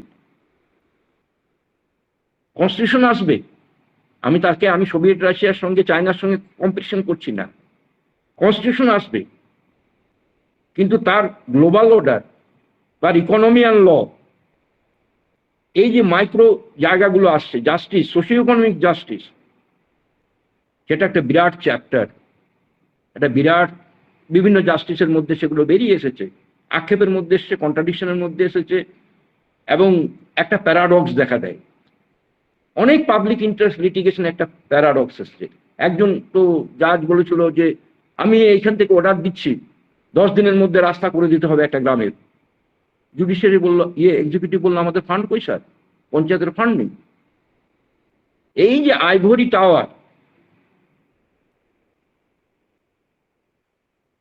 মানে জুডিশিয়ারির যে আইভরি টাওয়ার, এবং সেটা বললো ঠিক আছে তুমি মাইনে পাচ্ছ, এবং মাইনের ক্ষেত্রে অনেক বিতর্ক আছে। ওই বললাম পার্স, কিন্তু একজন আমাদের যে লিখেছেন ওই পাওয়ার এবং সোর্ড এবং পার্সের যে অ্যানালজিটা রয়েছে, যে জুডিশিয়ারির সোর্ডও নেই এক্সিকিউটিভের মতো, শক্তিও নেই, পাওয়ারও নেই, এবং পার্সও নেই, কিন্তু এক্সিকিউটিভের দুটোই রয়েছে। তাহলে তুমি কোন প্যারামিটারে এক্সিকিউটিভের কাছে দুটো যাদের রয়েছে, বাজেট, জুডিশিয়াল বাজেট। এই কিছুদিন, 1 সপ্তাহ আগে পড়ছিলাম যে আপনি আমাদের সিজেকে বললো, ওপেন প্রেসেই বেরিয়েছে, যে আপনি প্রধানমন্ত্রীর বাড়ি যাচ্ছেন, আপনি ধর্মাচরণ করছেন। সিজে বলছে যে প্রধানমন্ত্রীর বাড়ি এক্সিকিউটিভের কাছে যদি আমি কোনো এজেন্ডা নিয়ে যাই, আমাদের স্ট্রাকচারাল এজেন্ডা, এখানে আমার অনেক টাকা দাঁড়ছে, আমার অনেক টাকা, 1 কোটি টাকা দিয়েছেন সেন্ট্রাল গভর্নমেন্ট আমার করার জন্য, কি বলে ওটাকে, ওই অনলাইন ট্রায়াল দেখার জন্য, ওপেন কোর্টের যেটা রয়েছে, ওপেন কোর্টের যেটা রয়েছে, সেই ওপেন কোর্ট সিস্টেমের যে আছে, আমাকে যেতেই হবে এক্সিকিউটিভের কাছে, তাতে তো কোনো অন্যায় নেই। কিন্তু আমার কনফ্লিক্ট অফ ইন্টারেস্ট কিছু আছে কিনা সেটা দেখুন, এটা বলা হচ্ছে। তাহলে এই যে জুডিশিয়ারি, মানে এই যে একটা মানে যে জায়গা, সেইগুলো কিন্তু আমাদের সমস্ত জায়গাতে খুঁটিনাটি প্রতিদিনের খবরের কাগজে আমরা দেখতে পাই। এবং লোয়ার জুডিশিয়ারি অত্যন্ত নেগলেক্টেড এখানে। তারাও বলছেন যে আমাকে প্রমোশন পেতে হলে লাইন আপ করতে হবে, অ্যাপেলেট জুডিশিয়ারি হাইকোর্ট লেভেল থেকে হাইকোর্টে জাজরা কোথায় সুপ্রিম কোর্টে যাবে, কোন সুপ্রিম কোর্টে যাবে, কিভাবে ডাকার পদ্ধতি, এবং ওটা নিয়ে কপিল সিবাল আবার বিভিন্ন ধরনের কথাবার্তা বলেছেন। তো এগুলো নতুন কিছু নয়, এগুলো অনেকদিন ধরেই হয়ে আসছে। তাহলে এই যে ইন্ডিপেন্ডেন্স অফ জুডিশিয়ারির যে রিয়েলিটি, অর্থাৎ ভেতরের কাঠামোটা, যেটা অনেক সময় বেরিয়ে পড়ে বা বেরিয়ে পড়েছে বিভিন্ন সময়ে, আমরা বিভিন্ন ধরনের ডিসপিউটসও দেখেছি। এবং এর আগে আমরা দেখেছি যে রাজ্যসভার একজন সিজে মেম্বার হয়ে আছেন, গেছেন। এই যে যেটাকে বলে জাজেস এক্সিকিউটিভ স্যাংচুয়ারি, অর্থাৎ পরিহাস করে বলছে যে পোস্ট রিটায়ারমেন্ট স্যাংচুয়ারি করছেন। এবং একটা কথা আমাদের তখন আমাদের ডক্টর রনেন মজুমদার পড়াতেন, উনি একটা কথা মানে খুব ভালো ইম্পর্টেন্ট কথা, সেটা আমার মনে আছে। বলতে এই যে স্যাংচুয়ারি করার জায়গাটা, এটা নতুন কিছু নেই। তিনি একটা গল্প বলেছিলেন যে অ্যাপেলেট জুডিশিয়ারি, মানে যেখানে কম্বিনেশন অফ দি পাওয়ার আছে, লর্ডস সিজে হয় ওখানে পার্লামেন্টে। তো তেনারা একটা পার্টিতে যাচ্ছেন, পার্টিতে গিয়ে গল্প গুজব হচ্ছে। বললো, আপনি তো অ্যাপেলেট জুডিশিয়ারি, আপনার তো পাওয়ারই আছে, হ্যাঁ, মানুষের গোলা কাটা, গোলা নিয়ে নেওয়া, কখন কি হবে তার ফাঁসি। বললো, আমি অ্যাপেলেট জুডিশিয়ারি, আমি কিচ্ছু করি না, আমার কাজ সবচেয়ে সহজ, রিজেক্টেড অ্যাকসেপ্টেড, আমরা করলাম সেটাকে পালিশ করে দিই, আমার কাজের কোনো চাপ নেই। তো লোয়ার জুডিশিয়ারি, তার কাজের চাপটা সত্যি অনেক বেশি আছে। তো এই জন্য বলছে যে এটা ইন্ডিপেন্ডেন্স অফ জুডিশিয়ারিটা কিন্তু একটা ডিফারেন্সিয়েট ক্যাটাগরি নয়, আনডিফারেন্সিয়েটেড ক্যাটাগরি ফ্রম দ্য, এটা undifferentiate category of the state structure. অর্থাৎ স্টেটের নেচারটাই বোঝা যাবে তার জুডিশিয়ারি কি হয়। ইন্ডিপেন্ডেন্সের কথা বলছেন, যেখানে ধরুন শুরু হচ্ছে। এবং আমাদের ওই স্যার মোটামুটি কথা বলতেন, আমাদের যার কথা বললাম তিনি নেই আমাদের মধ্যে আর, ডক্টর মজুমদার আমাদের ল পড়াতেন, অনেকে পেয়েছে বোধহয় তাকে। তিনি একদিন মাইনর জুরিসপ্রুডেন্স থেকে একটা কথা বলতে বলতে বলছে, তখন এই যেখানে সাম্রাজ্যগুলো, তার আগে মেকিয়াভেলি থেকে শুরু হলো পাওয়ার সভরেনিটি, তার আগে যে ফিউডাল অর্ডারে ছিল, ফিউডাল অর্ডারে রাজার যখন যেভাবে এভলিউশন হচ্ছে জুডিশিয়ারি, সেখানে তিনি একটা মজার গল্প বলেছিলেন। বললো, রাজা ওয়েট করছে, ডিসিশন আসবে, রাজারও খিদে পেয়ে গেছে। হ্যাঁ, তখন বলছে, স্যার এখন বললো যে এখনো আধ ঘন্টা নেবে বা 1 ঘন্টা নেবে, এরকম একটা সময় বলেছিলেন। বললো, না না, ওই সব কিছু করে এক কাজ করো, ওদিকে কি কি খাবার দেওয়া হয়েছে, না সেই এই খাবার দেওয়া হয়েছে, ওটা একদমই বন্ধ করে দাও, ইমিডিয়েটলি বন্ধ করো। অর্থাৎ রাজার যে অ্যাপ্রোচটা হচ্ছে যে খাবার তেল বন্ধ করলেই তোমার জাস্টিস আসবে তাড়াতাড়ি। তো এরকম ধরনের মাইনর জুরিসপ্রুডেন্স দিয়ে দিয়ে উনি আমাদেরকে অনেক কিছু বোঝাচ্ছেন। এবং এই যে কনসলিডেশন অফ দি, মানে একটা ধরনের মিস্টিফিকেশন, হ্যাঁ, বা একটা ধরনের যে বলে দেওয়া হচ্ছে যে ইন্ডিপেন্ডেন্স অফ দ্য জুডিশিয়ারি মানেই check and balance, limited government, constitutional limited government, judicial review, এর একটা আনডিফারেন্সিয়েট ক্যাটাগরি নয়, এটা হচ্ছে সেগমেন্টেড। কিন্তু প্র্যাকটিক্যালি ল অ্যান্ড জাস্টিসের মধ্যে যদি আমরা তফাৎটা না করতে পারি, যে পাওয়ার ক্যালকুলেশনে জাস্টিস তৈরি হয়, পাওয়ার ক্যালকুলেশন,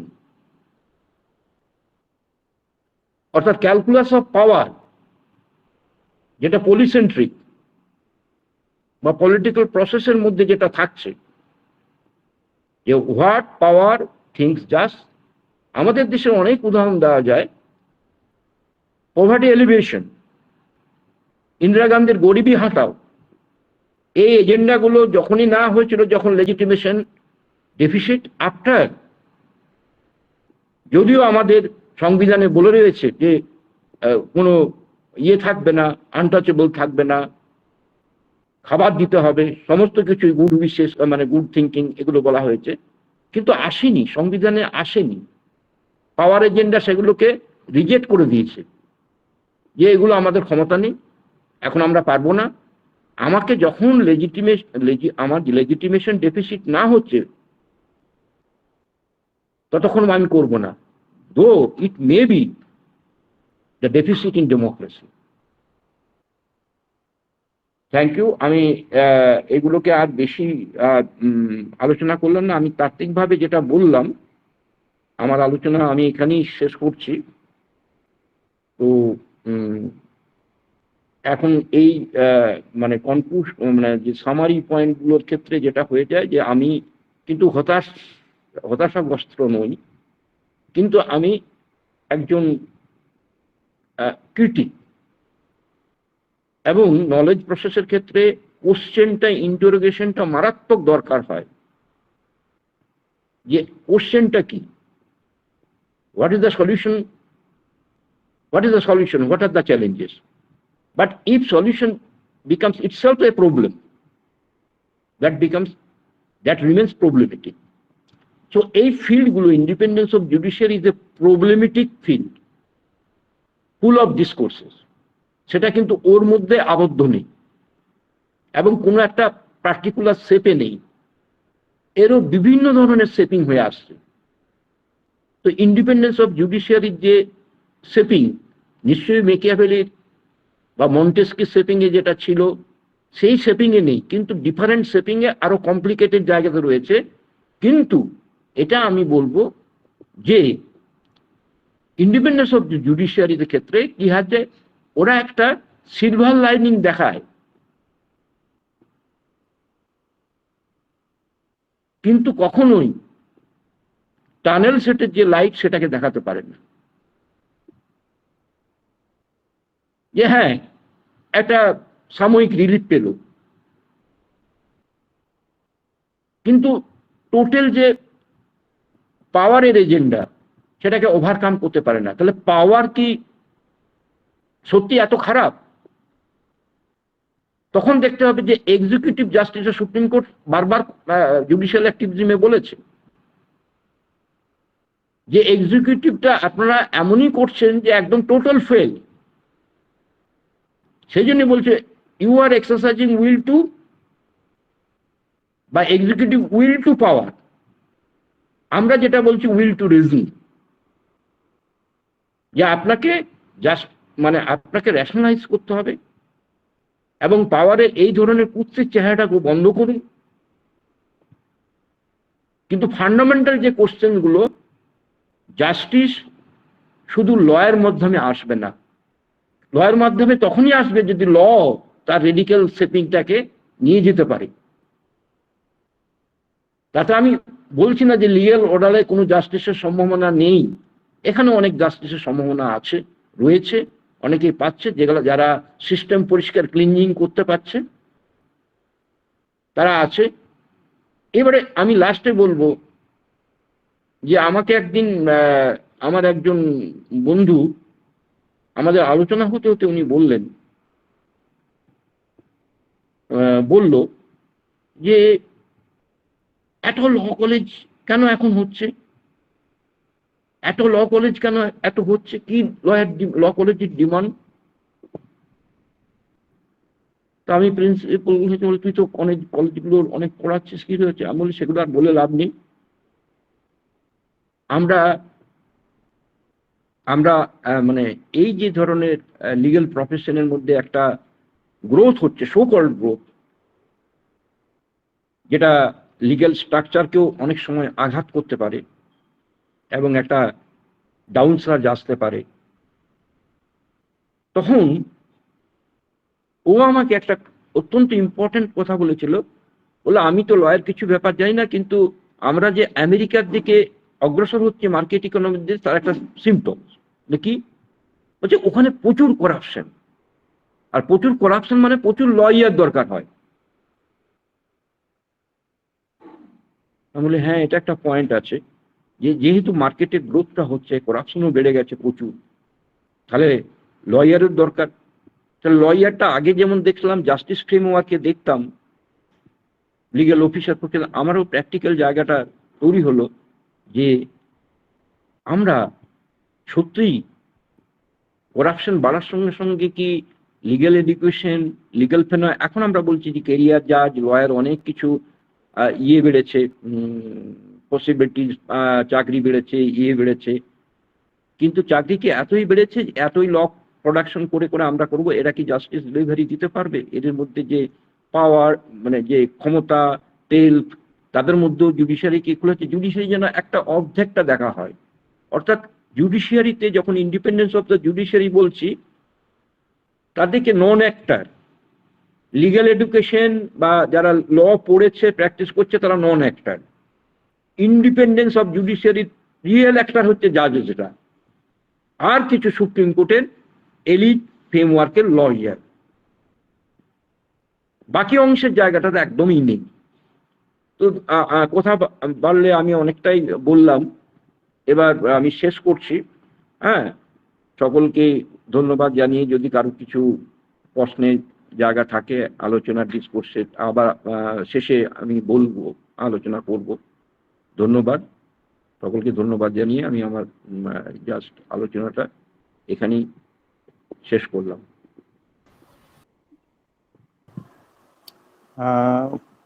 ডক্টর পরেশ কুমার অধিকারীকে আমাদের পক্ষ থেকে ধন্যবাদ জানাচ্ছি।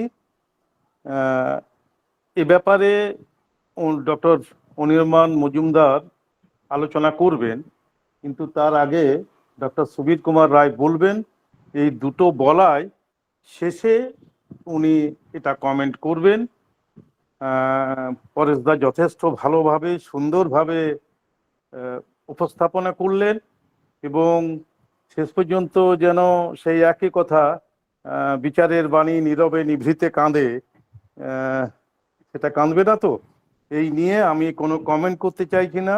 আমরা ফিলোসফির মানুষ, ফিলোসফি একটু আধটু পড়াই, আমরা শিখি, সেখানে যেমন এথিক্স পড়াই, মরালিটি পড়াই, অবজেক্ট অফ মোরাল জাজমেন্ট পড়াই, তেমনি লজিক পড়াই, এপিস্টেমোলজি পড়াই, লজিকে আর্গুমেন্ট পড়াই, আর্গুমেন্টের ফর্মাল ব্যাপারটাও খানিকটা আমরা দেখি, যে একটা আর্গুমেন্ট ভ্যালিডিটি, ইনভ্যালিডিটি কীভাবে টেস্ট হয়, ইত্যাদি ইত্যাদি ইত্যাদি। তো সেইগুলো আমরা পড়িয়েই যাব। আমরাও চেষ্টা করব যে যেন একেবারে স্বাধীনভাবে বিচার ব্যবস্থা চলুক। এ ব্যাপারে অনির্বাণ বাবু সুন্দরভাবে ব্যাখ্যা করবেন, কিন্তু সুবীর বাবুর পরে। এখন পরেশবাবুকে ধন্যবাদ জানিয়ে পরবর্তী speaker professor doctor Subir Kumar Roy, ওনার সম্পর্কে আমি অল্প কয়েকটি কথা বলি, তারপরে উনি ওনার বক্তব্য রাখবেন। সুবীর বাবু বর্তমানে বাঁকুড়া ইউনিভার্সিটির এইচওডি ল ডিপার্টমেন্টের, এবং তিনি higher education sector and skilled in constitutional law, environmental law, transitional justice, human rights, consumer matters, governance and policies, artificial intelligence and public speaking, এই সমস্ত বিষয়ে উনি একটু নাড়াচাড়া করেন, বক্তব্য রাখেন। এছাড়াও তিনি এইচওডি বাদ দিয়েও কিছু এডিশনাল দায়িত্ব তিনি সামলেছেন। Registrar, IPSC director, secretary, faculty council এবং স্টাডিজ ইন আর্টস অ্যান্ড সায়েন্সের মধ্যে বাঁকুড়া ইউনিভার্সিটির দায়িত্বে তিনি থেকেছেন, এবং chairman of journal academic expert কমিটিরও তিনি সদস্য। Principal in charge, government general degree college, Gopiballavpur 2, ইউজিসির নির্দেশে তিনিও সেই দায়িত্ব পালন করেছেন। তার publication Delhi university, national law school of Indian Indian ইউনিভার্সিটিতে প্রকাশিত হয়েছে এবং এছাড়াও সল্টলেকের ন্যাশনাল ইউনিভার্সিটি অফ জুডিশিয়াল সায়েন্সেও তার লেখা বেরিয়েছে। এছাড়া বিদেশের বেশ কিছু বিশ্ববিদ্যালয়ের সঙ্গে সংস্থার সঙ্গে তিনি যুক্ত আছেন, তার মধ্যে Hasanuddin university Indonesia, central west publishing Australia, Routledge CRC press, Jenny Stanford publishing, টোল্যান্ডের বিভিন্ন বাইরের ইনস্টিটিউশনে যুক্ত আছেন। তিনি ন্যাশনাল এবং ইন্টারন্যাশনাল অনেক সেমিনারে অংশগ্রহণ করেছেন এবং লেকচার ডেলিভার করেছেন। টিচিং ও রিসার্চের মধ্যেও তিনি যুক্ত আছেন। তার অনেক স্কলার পিএইচডি ডিগ্রি নিয়ে ইউনিভার্সিটি থেকে বেরিয়েছেন। রেপুটেড জার্নালে তিনি অনেক রিভিউ করেছেন। এক্সটার্নাল এক্সামিনার হয়েছেন পিএইচডি থিসিসের এবং ন্যাকের পিআর টিমের তিনি একজন সদস্য। এহেন একটি মানুষ যে লকে নিয়ে আলোচনা করবেন, আমরা উপকৃত হব। আমরা এই মানুষটির সুবীর বাবুর কথা শোনার জন্য অধীর আগ্রহে অপেক্ষা করছি। ওনার আজকের বিষয় উনি যেটা বলবেন, পরেশবাবু যেমন থিওরিটিক্যাল পার্টটা বললেন অত্যন্ত ভালোভাবে। সুবীর বাবুর বক্তব্য হচ্ছে exploring the nexus of law, court and politics in contemporary society, এই নিয়ে বক্তব্য রাখবেন doctor Subir Roy.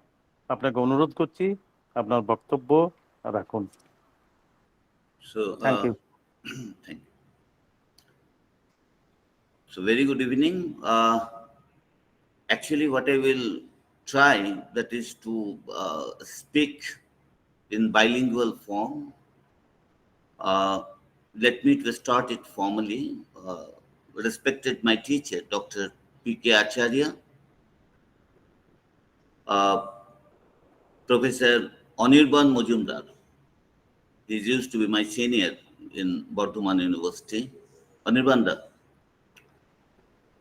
and Professor Santosh Kumar Pal and Professor Kalyan Gangopadhyay, and all other respected members,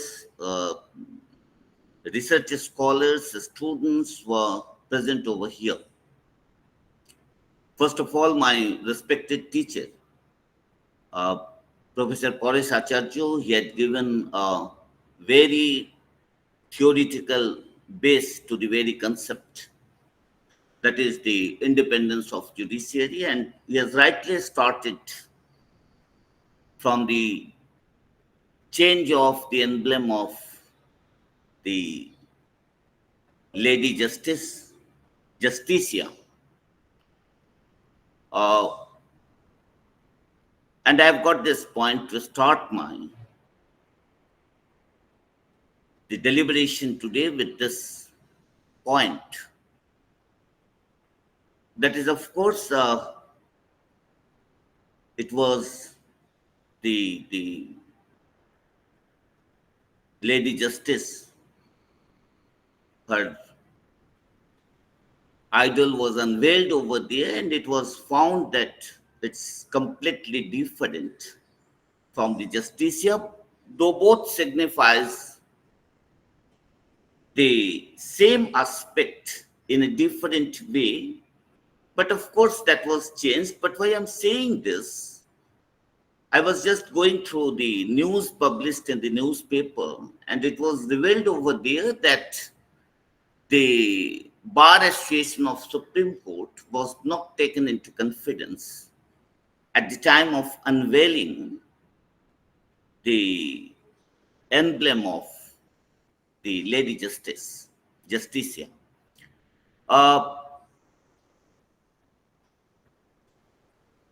The point of concern is this, that is, we know it very well that democracy, it's a name of a culture rather than of politics. And this culture helps us to adapt a rule of law, something which can help to fulfill the expectation of the people in a legitimate way. And the topic of the day, as we know, that is the independence of judiciary. And why we are talking about independence of judiciary? Because somewhere our expectation is this, that our claim, our legitimate expectation, our legitimate demand will be resolved in an amicable way by an agency which will act in an impartial way so as to ensure justice in a perfect way, so that the people in this society can live in an amicable way. When we talk about the independence of judiciary, basically two concepts it comes in our mind. One is this, that the legal system of a society should be such which can allow judiciary to work independently. The judiciary must work independently of the executive and legislature. And the another dimension of this very purview is this, that whether a judge is getting an impartial environment to render his duty properly or not. That also discuss about, that also give us space for making the discussion that whether the judiciary is acting independent or not. Before entering into the subject matter, let us to make it very clear that everything in this society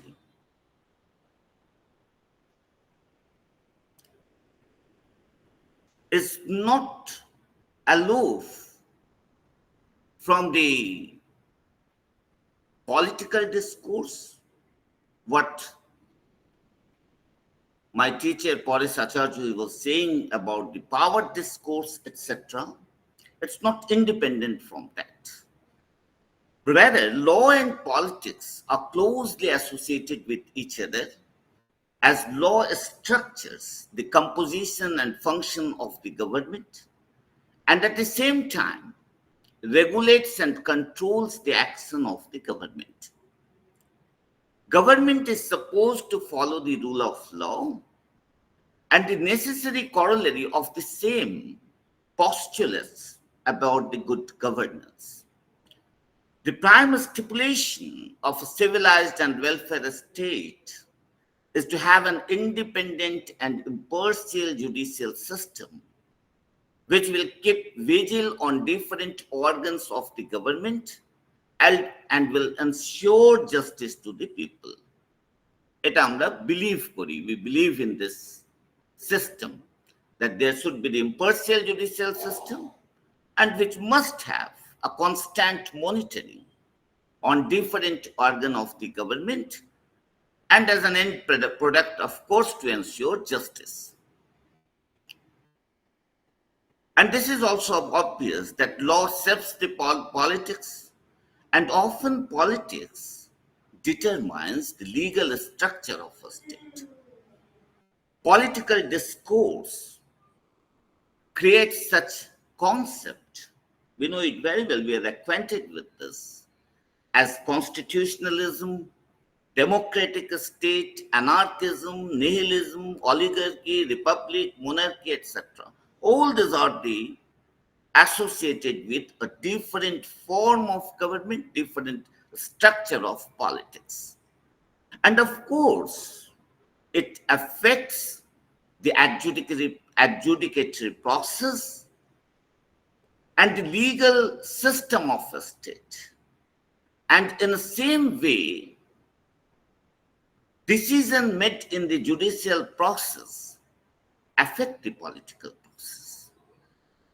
Court is an organ of the government, but it becomes distinct from the legislative and executive organs of the government due to its radical approach, activism, and vast role in the modern state. এই জন্যেই আমরা আজকে যেটা আলোচনা করছি, independence of judiciary.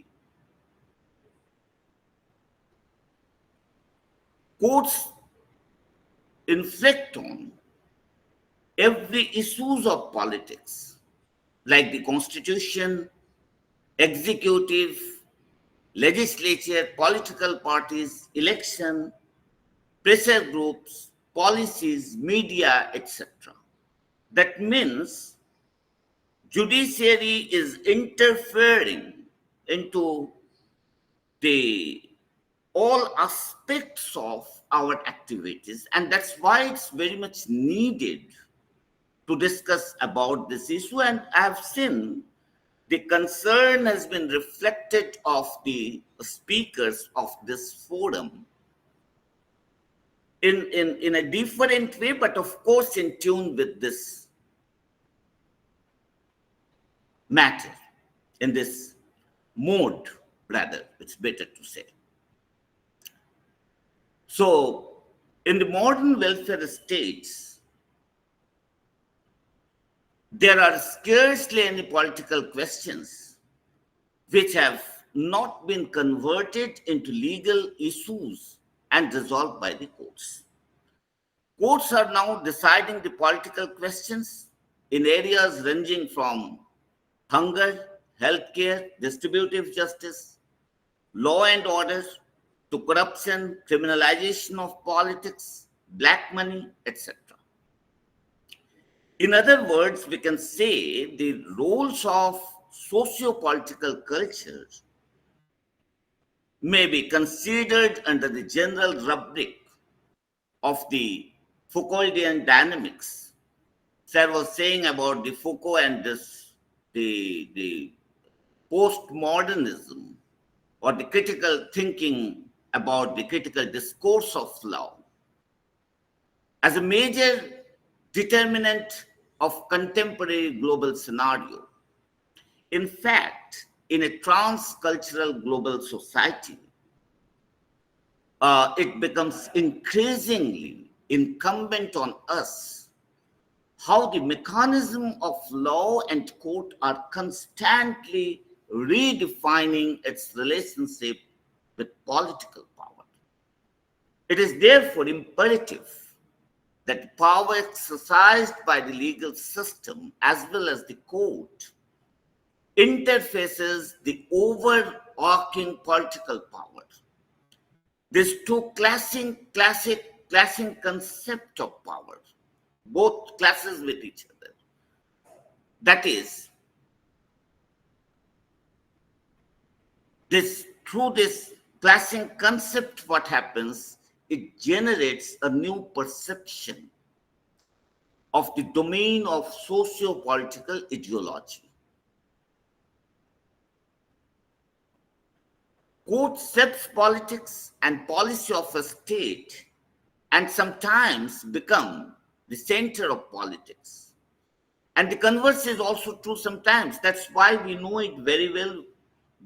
Basically, with a student of law, we know it very well that how Kelson's pure theory of law was proved highly impure, because we know it very well. He said that the law is a set of norms. Each norm gets its validity from the higher norm. And when he was asked that from where that higher norm is getting its validity, he said Grundnorm. And who is giving validity to the Grundnorm? He remains silent. And it is often said by the critics that he left the back door open for the entry of the politics and the other branches of the system. That means what? That we cannot be able to make a complete separation in between the law and politics. Here I like to mention about the Roosevelt, President Roosevelt of the United States of America, his New Deal legislation.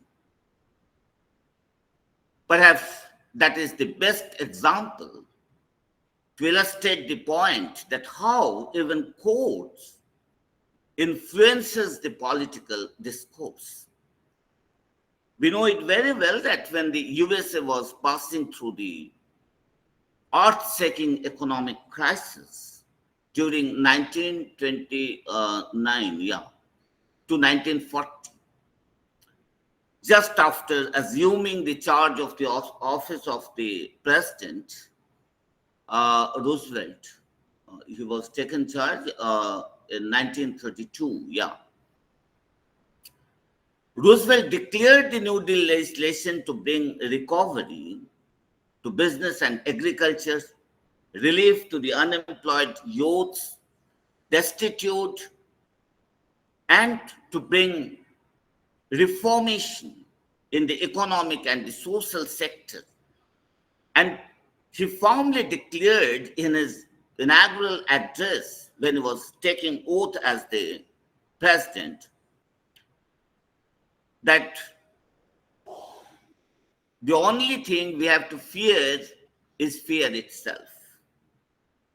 His New Deal program had provided a little bit of relief to Americans, and they expressed their solidarity with the president for his welfare schemes. It helped the president to occupy the highest post for the second time.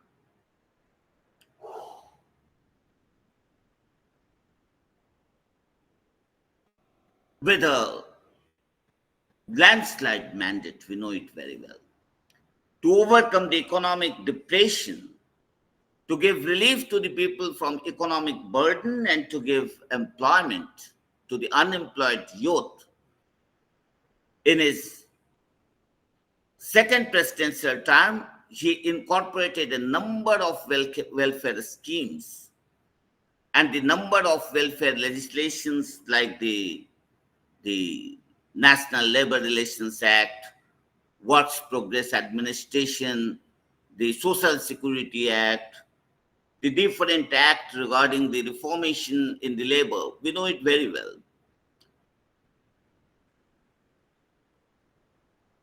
But this also we know that though the people, they were very much agreed with the steps of the president, but they were denied by Supreme Court of USA repeatedly. They were treated as the ultra virus to the Constitution, violative of the constitutional provisions. Constitution provisions songe যায় না, তার against ultra virus to the Constitution যাকে আমরা বলি। Repeatedly Supreme Court হচ্ছে যে one after another started to discard the welfare measures initiated by Roosevelt. Roosevelt frustrated হয়ে গেল. Roosevelt was become very much frustrated at how to get rid of this situation. That Supreme Court had struck down the several key legislations on the ground of ultra virus to the Constitution or against the federal principle. This led the president to formulate the court packing plan. আমরা জানি যে এটাকে বলা হয় যে a whispering campaign led by President Roosevelt, যেখানে President Roosevelt ওই whispering করতে শুরু করলো। আমি জানি যে ওই সুপ্রিম কোর্টের রিটায়ারমেন্ট এজ নেই জাজেদের। কোর্ট প্যাকিং প্ল্যান সেটা হচ্ছে যে justices of the Supreme Court above 70 years would be offered to retire with full pay, But if any justice refused to retire, then assistant with full voting right was to be appointed. হয় retire হওয়া, নালে হচ্ছে যে ফুল voting right দিয়ে কোনো একজন অ্যাসিস্ট্যান্টকে নিয়োগ করা হবে। আর এইটাই হচ্ছে যে হুইসপারিং করতে শুরু করলে, এটা আমি জানি যে এটাকে বলা হয় যে famous whispering campaign of the Roosevelt. And this famous whispering campaign had a magical impact upon the act of the justices. National Labor Relations Act and the Social Security Act were declared as constitutional, and it had been acknowledged that the national economy had attained such a height that federal regulation and control was now warranted. So try to find out the dramatic change what had taken place. Earlier, Supreme Court of USA বলছিল যে ভাই তুমি তো আমার তো federal structure, তোমার national loss আমার হচ্ছে যে বিভিন্ন স্টেটগুলোর ওপরে সে তার তার অ্যাকশন থাকতে পারে না। It can't go beyond the jurisdiction. It should not have the implication beyond its jurisdiction. It has to remain confined within its own jurisdiction. And a central law একের পর এক করছে means it's a transgression of the jurisdiction. কিন্তু যখনই এই court packing plan শুরু হলো, তখন হচ্ছে যে it was completely reversed by the court, and it was stated there that national economy had to be given priority. And that's why the federal regulation and control should be minimized. So the barrier of federal control and regulation for constitutionality of the welfare legislation of Roosevelt was accepted as inevitable later on by the Supreme Court of the United States of America. So executives are policymakers and law provides them the legal entity. It is a usual process whereby the legislative and executive, the two organs involved in making law and laws, but sometimes judiciary gives a new vista to the policy or interpreted the law in such a manner that it unveils new opportunities, rights, etc. to the society based on the principle of fair, just, reasonableness, etc. Due to having this power of the judiciary, rightly this forum is discussing about the independence of judiciary. We are also expecting that due to this positive attitude of the judiciary, a progressive attitude of the judiciary, it should minimize the burden what is being carried on by the people of a society which is highly uneven one in terms of the opportunities. Let me to share another decision of the US Supreme Court with you, that how the judiciary can perform the role of the harbinger of justice. There's a matter of 1954 in Brown versus Board of Education, which illustrates the point. The segregation in academic institution is not outlawed by the Congress in USA, rather by the Supreme Court of USA through its decision in the above case. What happened in this case? The plaintiffs, they were the Negro children of elementary school age, residing in Topeka in Kansas state. They had challenged the Kansas statute as it had allowed maintaining separate school facilities for the Negro and white student. And in pursuant to that authority, the Topeka Board of Education elected to establish segregated elementary schools in 1954, in 1954. US Supreme Court, all were in name of the justice, delivered the unanimous ruling in this landmark civil rights case that state-sanctioned segregation of public school was a violation of 14th Amendment and was therefore ultra-virus to the Constitution. The above historic decision of the court helped in expansion of civil rights movement in US to establish social reform and to uproot the evils like segregation from the path of humanity. So in New Deal legislation, what I had shared,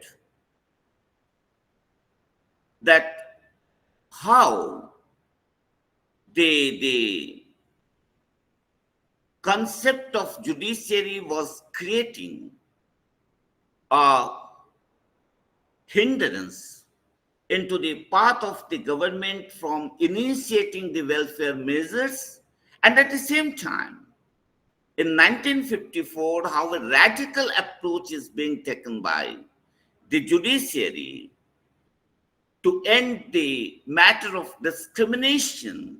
It was a political question at that point of time in the United States of America, and how the Supreme Court handled the whole matter in such a judicious way.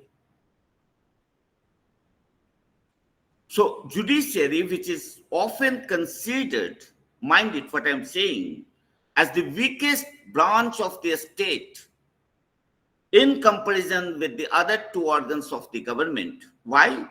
Because it lacks the financial power and for the enforcement of decision. And it has to depend upon the executive, but still an independent and a strong judiciary has always been a stumbling block in the pathway of tyranny. And that's why we are making discussion about this, that tyranny should not prevail over the judicial process. So for the judiciary in India, first of all, let me to make it clear that Article 50 of the Indian Constitution, though Article 50 is in directive principle of the state policy, but that doesn't mean that Article 50 is anyhow weak from other provisions of the Constitution or the provisions enshrined in Part 3 of the Indian Constitution, which clearly states that the judiciary shall remain independent of executive and the legislature. And if we say our apex court, it had contributed sufficiently in development of law and does not hesitate to indulge in judicial legislation to protect the basic rights of the people. The influence of court in shaping the national policies on some vital issues becomes very prominent and visible, such as the laws and policies related. Number of the rights were incorporated into Part 3 of the Indian Constitution. By virtue of its power of interpretation, we know it very well that Article 21, which deals with the right to life and personal liberty, if we see the different interpretation of the Supreme Court on this aspect only, a lot of voluminous books can be written over it. if we see only one article, so in many areas, the Supreme Court of India had also taken a very proactive role, and of course it became the harbinger of justice.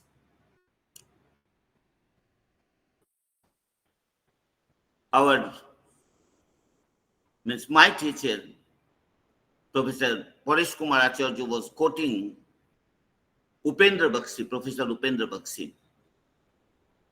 Let me to quote Professor Upendra Bakshi in a different way. In one aspect, he is saying the Supreme Court of India is at long last becoming, after years of the Republic, the Supreme Court for Indians. For too long, the apex constitutional court had become an arena of legal quibbling for men with long purses. So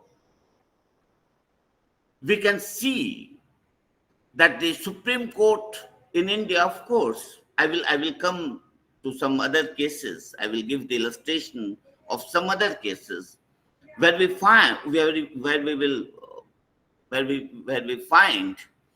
that how after the emergency, the Supreme Court had taken a radical approach to enforce the legitimate expectations of the people of this country, how to establish the different rights of the people directly related with their existence. That we will discuss. Before that, just I like to share that is the higher judiciary in India, through its dynamism, occupied a commanding heights of the justice system, and of course able to establish an improved human order and just legal culture. It acknowledges a bunch of new social rights to give a strong base to the human rights jurisprudence in India.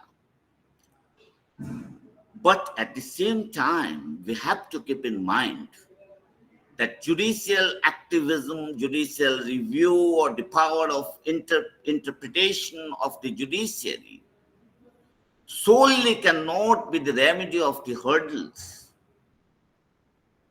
come in the path of realization of human rights. The political will and vigilant alertness of the people can only stop the cry of the humanity. The battle of which is still required to be fought jubilantly. Still, a lot of issues are with us. That is, issues like delay in delivering justice, pending of huge cases for adjudication, the reform less old pattern of the criminal justice system, and the stereotype technique of the judiciary to tackle them are also needed to be considered seriously when we talk about the triumph of judiciary.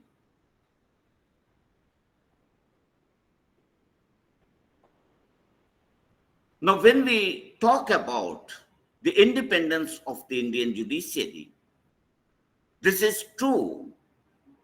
That is, the collegium system, what has been incorporated by the judiciary to ensure the independence of judges in the matter of appointment and transfer of the judges, was not proved foolproof one. And this aspect is needed to be discussed, because perhaps somewhere, if this process will not be made foolproof, then there remains a probability of the entrance of some other matters in the judicial independence, which can undermine the reputation of the judiciary. At the same time, I'm talking it very consciously. That doesn't mean that National Judicial Appointment Commission Act, what was tried to be enacted in draft form, can be the alternative of this collegium system, as so far my perception on above is considered.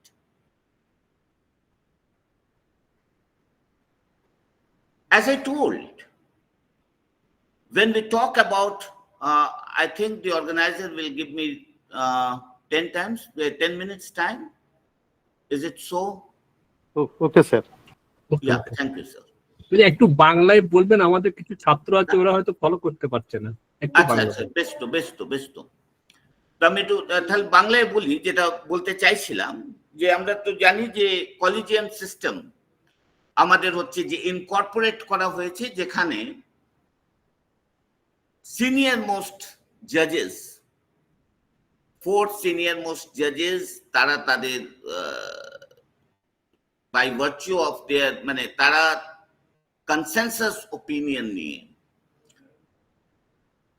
Regarding ওই appointment of জাজেস, transfer of জাজেস, এই কলিজিয়াম সিস্টেমকে establish করা।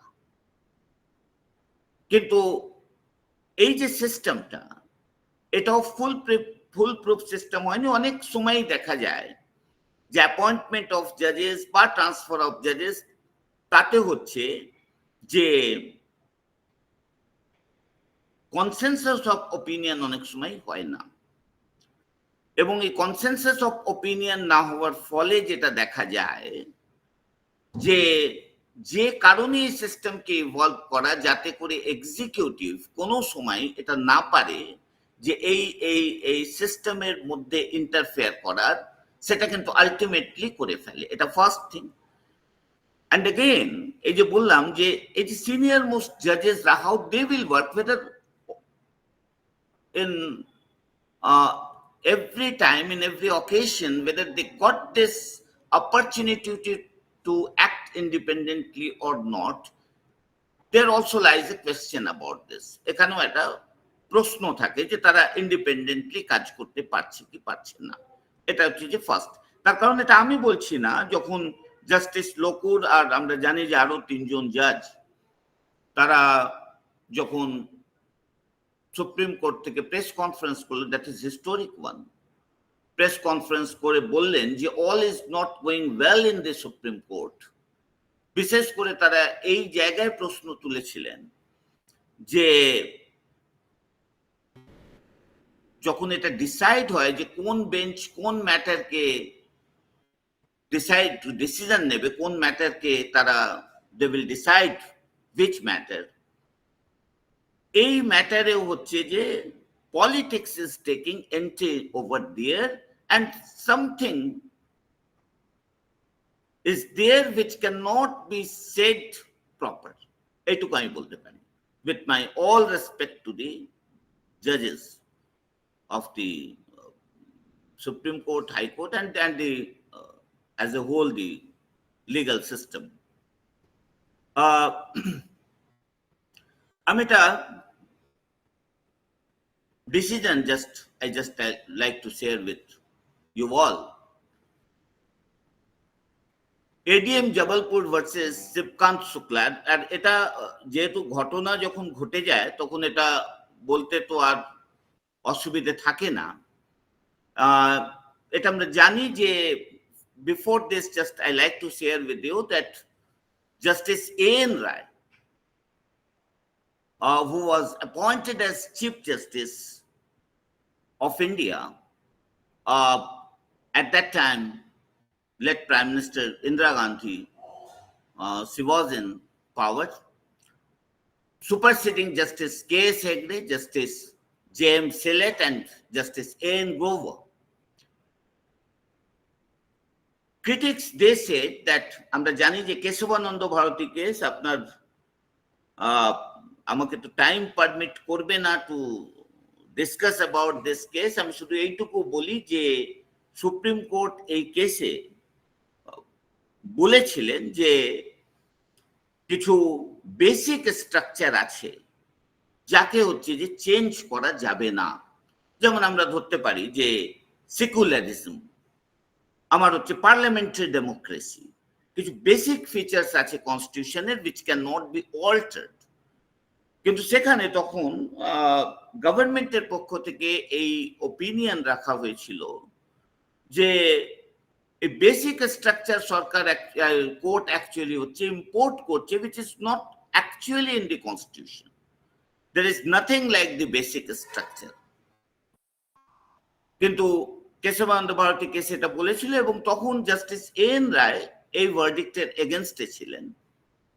আবার আমরা দেখতে পারি ADM Jabalpur versus Shivakant Shukla, এটাকে বলা হয় একটা কালো অধ্যায় এই জাজমেন্টটা। ঠিক যখন এমার্জেন্সি ইম্পোজ করা হয়,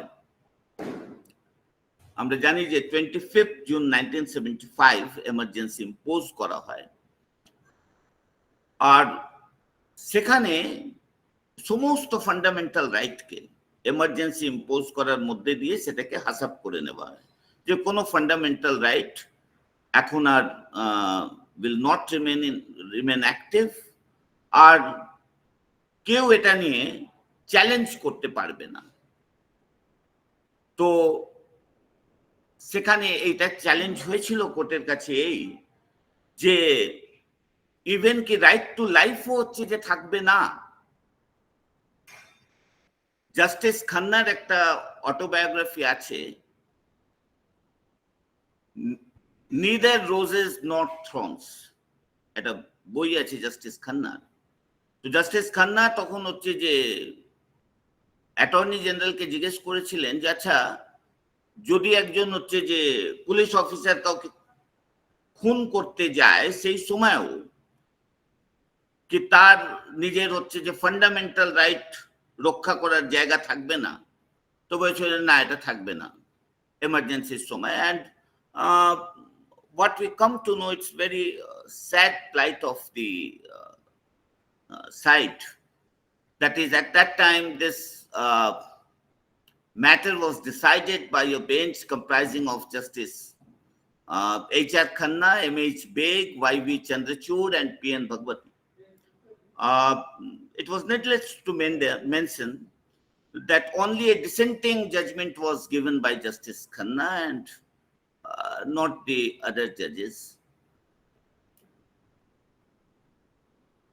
1924 আমি আবার একটুখানি একটা জাস্ট আপনাদের সঙ্গে শেয়ার করি। লর্ড হিওয়ার্ট, খুব ইম্পর্টেন্ট একটা কেস, রেক্স ভার্সেস সানসেক্স জাস্টিস।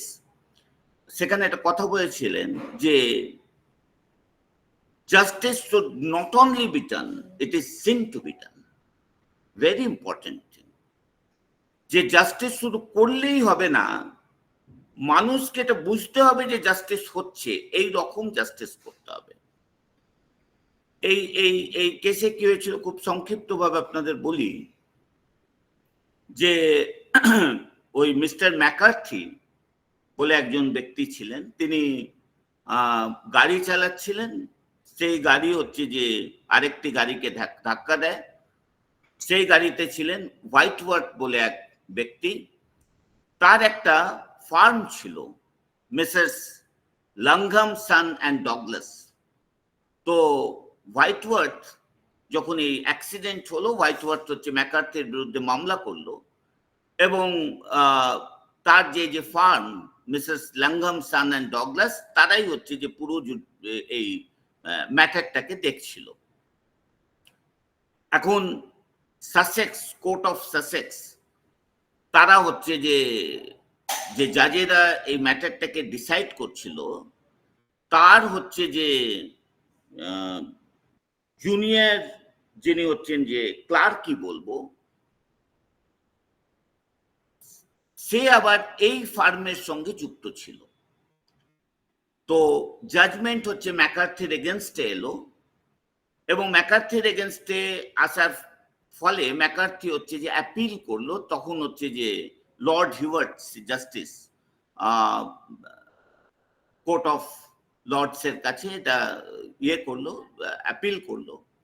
এবং লর্ড হিওয়ার্ট, এটা মনে রাখুন সময়টা 1923, 9 নভেম্বর 1923,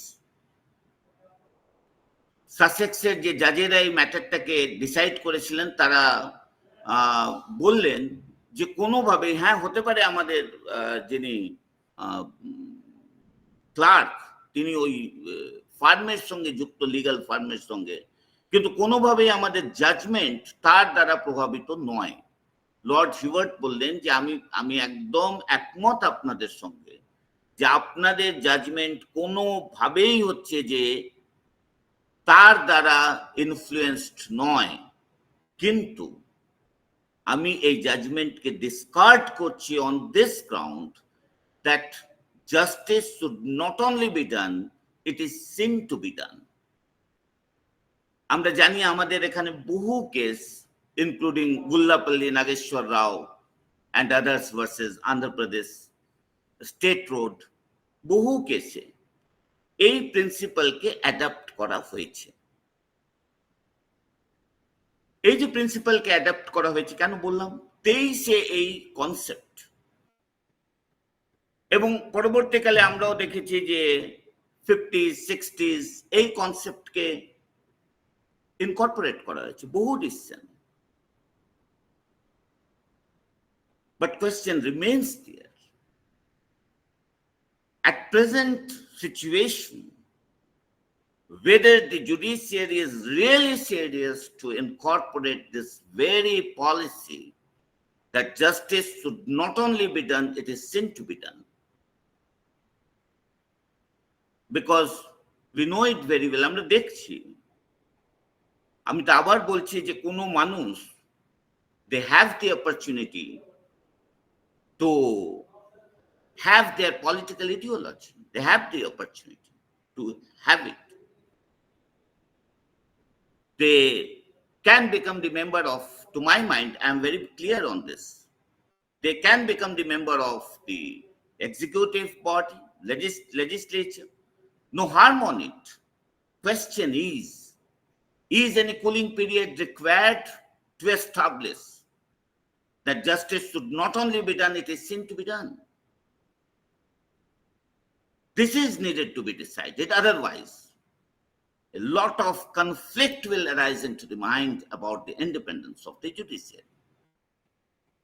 আর একটা কথা আপনাদের দ্বারা শেয়ার করি, doctrine of justiciability. এই doctrine of justiciability বলে যে justiciability is possibly the most open-ended and sensitive judgment public law doctrine. A dispute is institutionally justiciable if it can be determined by law before a court. The question is, try to understand, the question is not whether it is possible to decide the dispute by law in court, but whether it is desirable to decide the dispute according to legal standards in court. Justiciable বলে, যদি বাংলায় বলি এটা, যে একজন court আইন অনুযায়ী একটা ম্যাটারকে ডিসাইড করবে কিনা সেটা বড় ব্যাপার নয়। বড় ব্যাপার হচ্ছে এটা ডিসাইড করার দরকার আছে কিনা। যদি অনেক ক্রিটিক্সরা বলে যে ইন্ডিয়ান লিগ্যাল সিস্টেমে ডক্ট্রিন অফ জাস্টিসিবিলিটির কোনো জায়গা নেই, রাদার আমরা দেখি যে UK, Israel, even United states of আমেরিকায় ডক্ট্রিন অফ জাস্টিসিবিলিটি তারা করছে। কেন এই কথা বলছি এই জন্যে যে আমরা যদি দেখি বাবরি মসজিদ ডিসিশন, কিংবা হচ্ছে যে অ্যাব্রোগেশন অফ আর্টিকেল 370 আরো সাময়িক বেশ কিছু ডিসিশন আছে। What I believe personally, again I am telling you, and of course in favor of the public policy, some matters are there. আমি যদি বাবরি মসজিদ দেখি, আমি যদি হচ্ছে যে 370 অ্যাব্রোগেশন দেখি, is there any evidentiary document specifically available to the court on the basis of which it can take decision? যদি বাবরি মসজিদের ডিসিশন পড়েন দেখবেন যে not like that. Rather it has been tried to follow a majoritarian rule. Majority কি বলছে, majoritarian rule, that is tried to be followed. এর consequences কি হতে পারে? Consequences হচ্ছে এই যে judicial endorsement যখন কোনো decision, a political question, when it is getting the endorsement from the judiciary, perhaps that may not will go well with the democratic fabric which is needed to be decided. Perhaps it is not in tune with the democratic principle. But what is my personal perception, seeing the criticism of the different jurists across the globe. And what I also believe, that there should not be the pick and choose of any issues, any matters which is badly affecting the social system. Now we know it very well. A lot of crime regularly is going on against the woman in India. Barbaric, heinous crimes are being inflicted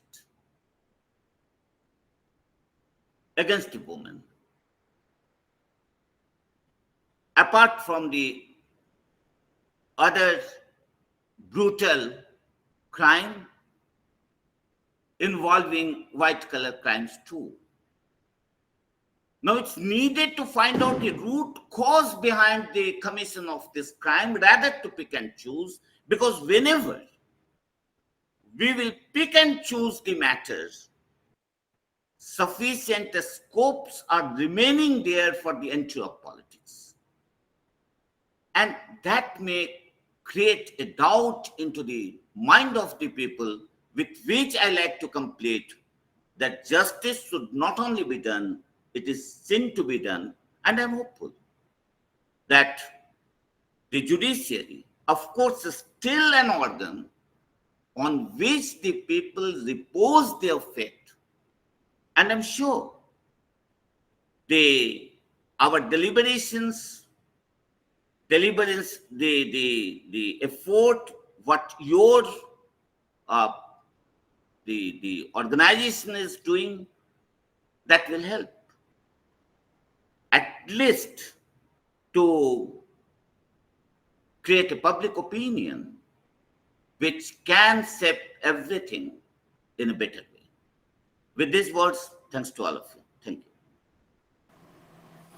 Thank you. Thank you very much, sir. Your beautiful presentation. And now the time to discuss on two presentation. Dr. Subir Kumar Rai's discussion, and at the same time, Dr. Paresh Kumar Acharya. And before discussion, I just present the brief biodata of Anirban Majumder. He will discuss on two lectures. Professor Anirban Majumder graduated from Calcutta University LLB from Bardwan University, LLM from National Law School of India University, Bangalore, MPhil from National University of Juridical Science, Kolkata, and PhD from same university. His specialization is intellectual property law and information technology.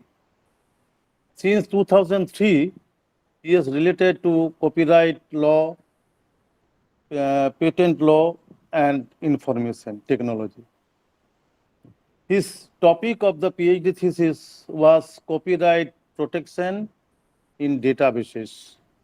He is selected as fellow, Max Planck Institute of Intellectual Property, Munich, visiting scholar, Touro Law School, New York, and he is also related with Tel Aviv University.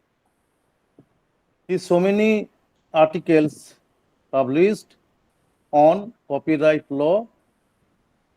He is a principal investigator of UGC and in contribution in academic area very vast. এখন আমি অধ্যাপক professor Anirban মজুমদারকে অনুরোধ করব যে দুজন আইন নিয়ে সুন্দর প্রেজেন্টেশন করলেন, সুবীর বাবু এবং পরেশ বাবু সম্পর্কে, পরেশ দা আজকে অনেকদিন পর দেখা, এই দুজন যে ডিসকাস করলেন, দুজনের ডিসকাশন অত্যন্ত সুন্দর। এর উপর আপনাকে রিকোয়েস্ট করব অনির্বাণ বাবুকে এই দুটি ডিসকাশনের উপর আলোকপাত করা এবং তার সে নিয়ে আলোচনা করা। অধ্যাপক অনির্বাণ মজুমদার।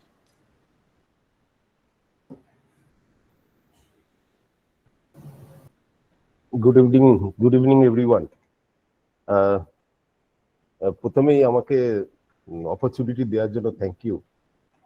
যখন পরেশ স্যার বললেন আমি একটু হেজিটেন্ট ছিলাম, তার কারণ আমার এরিয়া একদম এর ধারে কাছে নয়, তো আমি একটু ডাউটফুল ছিলাম যে এটা করা যাবে কিনা, কিন্তু আমি স্যারকে না বলতে পারলাম না, তাই আমি এখানে।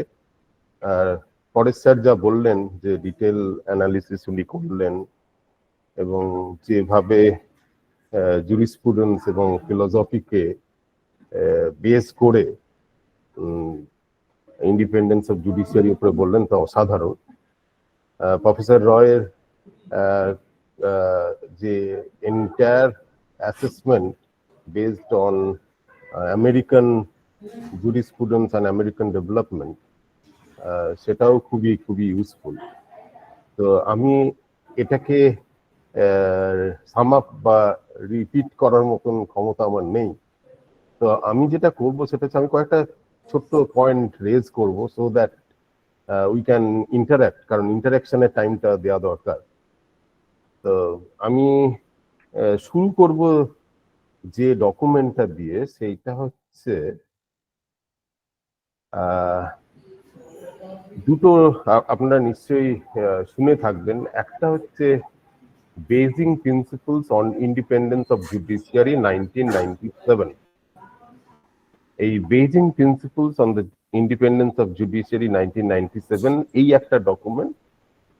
আর একটা ডকুমেন্ট হচ্ছে আমাদের নিজস্ব the Bangalore principles of judicial conduct 2002।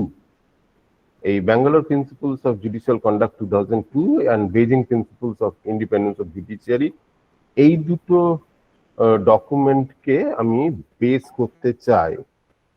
কেন বেস করতে চাই আমি তার কারণটা বলি। একটা অ্যানেকডোট, আমি যখন সন্ধ্যাবেলায় টিভিতে এবিপি আনন্দ দেখি, তো আমার ছেলে একদিন আমাকে জিজ্ঞেস করছিল যে, ও ক্লাস 7-এ পড়ে, ও জিজ্ঞেস করছিল বাবা তুমি কি এইগুলো ক্লাসে গিয়ে পড়াও? তো আমি ওকে বললাম যে না, আমি যেটা টিভিতে সন্ধ্যায় দেখি I don't carry them in the class. তো ওর কাছে এটা খুবই আশ্চর্যের ব্যাপার ছিল যে যে লোকটা সন্ধ্যাবেলায় এবিপি আনন্দ দেখে, সে ক্লাসে গিয়ে কি করে এবিপি আনন্দর ইনফ্লুয়েন্স ছাড়া ক্লাস নেয়। তো এই পয়েন্টটাতেই এই ইন্ডিপেন্ডেন্স অফ জুডিশিয়ারিটা খুব ডিফিকাল্ট প্রপোজিশন হয়ে যায় বা খুব কমপ্লেক্স প্রপোজিশন হয়ে যায়। কেন হয়ে যায়? আমি যদি এই ব্যাঙ্গালোর প্রিন্সিপাল থেকে একটা ছোট্ট পার্ট তুলি, এটা বলছে judicial independence, both individual and institutional, as a prerequisite to the rule of law, impartiality, not only to the decision itself, but also to the process, integrity, propriety, and the appearance of propriety and equality of treatment to all. এখন এই যে পয়েন্টটা কিরকম disturbing আপনারা একটু দেখুন। আচ্ছা, independence of judiciary বলতে আমরা কি চাইছি? আমরা কি চাইছি যে জাজেস will be impartial, জাজেস should be neutral, জাজেস should be indifferent? আমরা কি চাই? এবার দেখুন এই প্রেজেন্ট সিজিআই কে দেখুন।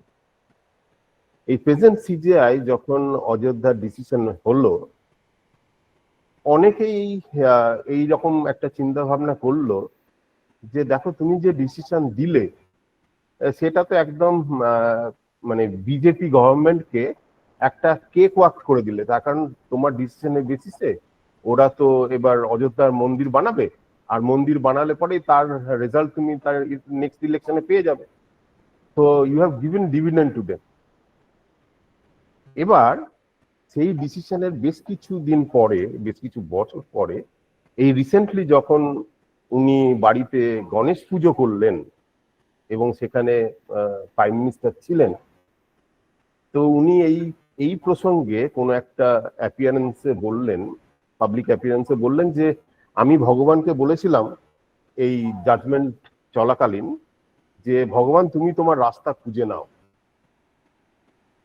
এবার আপনি দেখুন যে একজন জাজ, সিটিং জাজ, চিফ জাস্টিস, তিনি বলছেন যে ভগবান তুমি তোমার রাস্তা খুঁজে নাও, এবং ভগবান সেই রকম রাস্তা খুঁজে নিয়ে আলটিমেটলি এই জায়গাতেই এলেন যে না ওটা টেম্পলই হবে ওখানে, এবং সেই রকম টেম্পল, সেই রেজাল্ট অনুযায়ী টেম্পল হলো।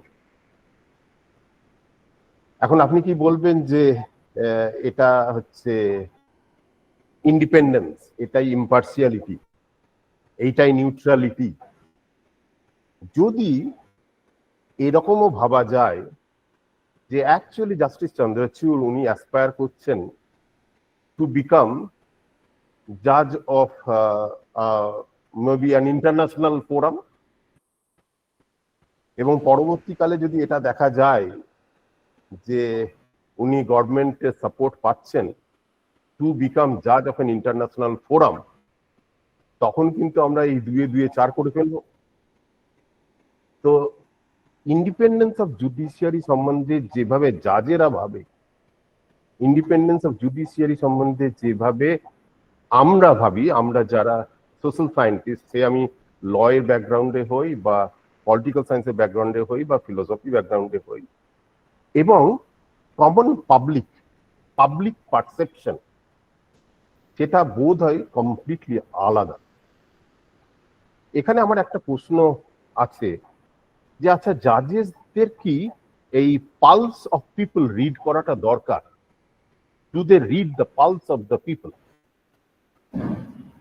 ধরুন আমি যদি একটা লাইভ এক্সাম্পল নিই, আরজিকর ইস্যুতে জাজেরা কি ডিসাইড করবে সেটা কি influenced by the overwhelming support of the huge people which was reflected in few last months across the street, নাকি এটাকে কমপ্লিটলি অ্যালুফ রাখা যাবে?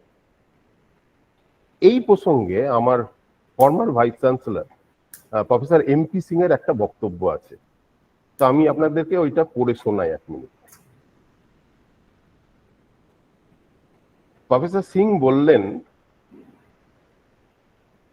the independence of judiciary does not mean just the creation of autonomous institution free from the control and influence of executive and the legislature, The underlying purpose of the independence of judiciary is that judges must be able to decide a dispute before them according to law, uninfluenced by any other factor. আমার প্রশ্ন হচ্ছে, what are these factors? What are these factors influence a judge to decide? Which is going to decide or sum up that whether there is an independence of judiciary or not.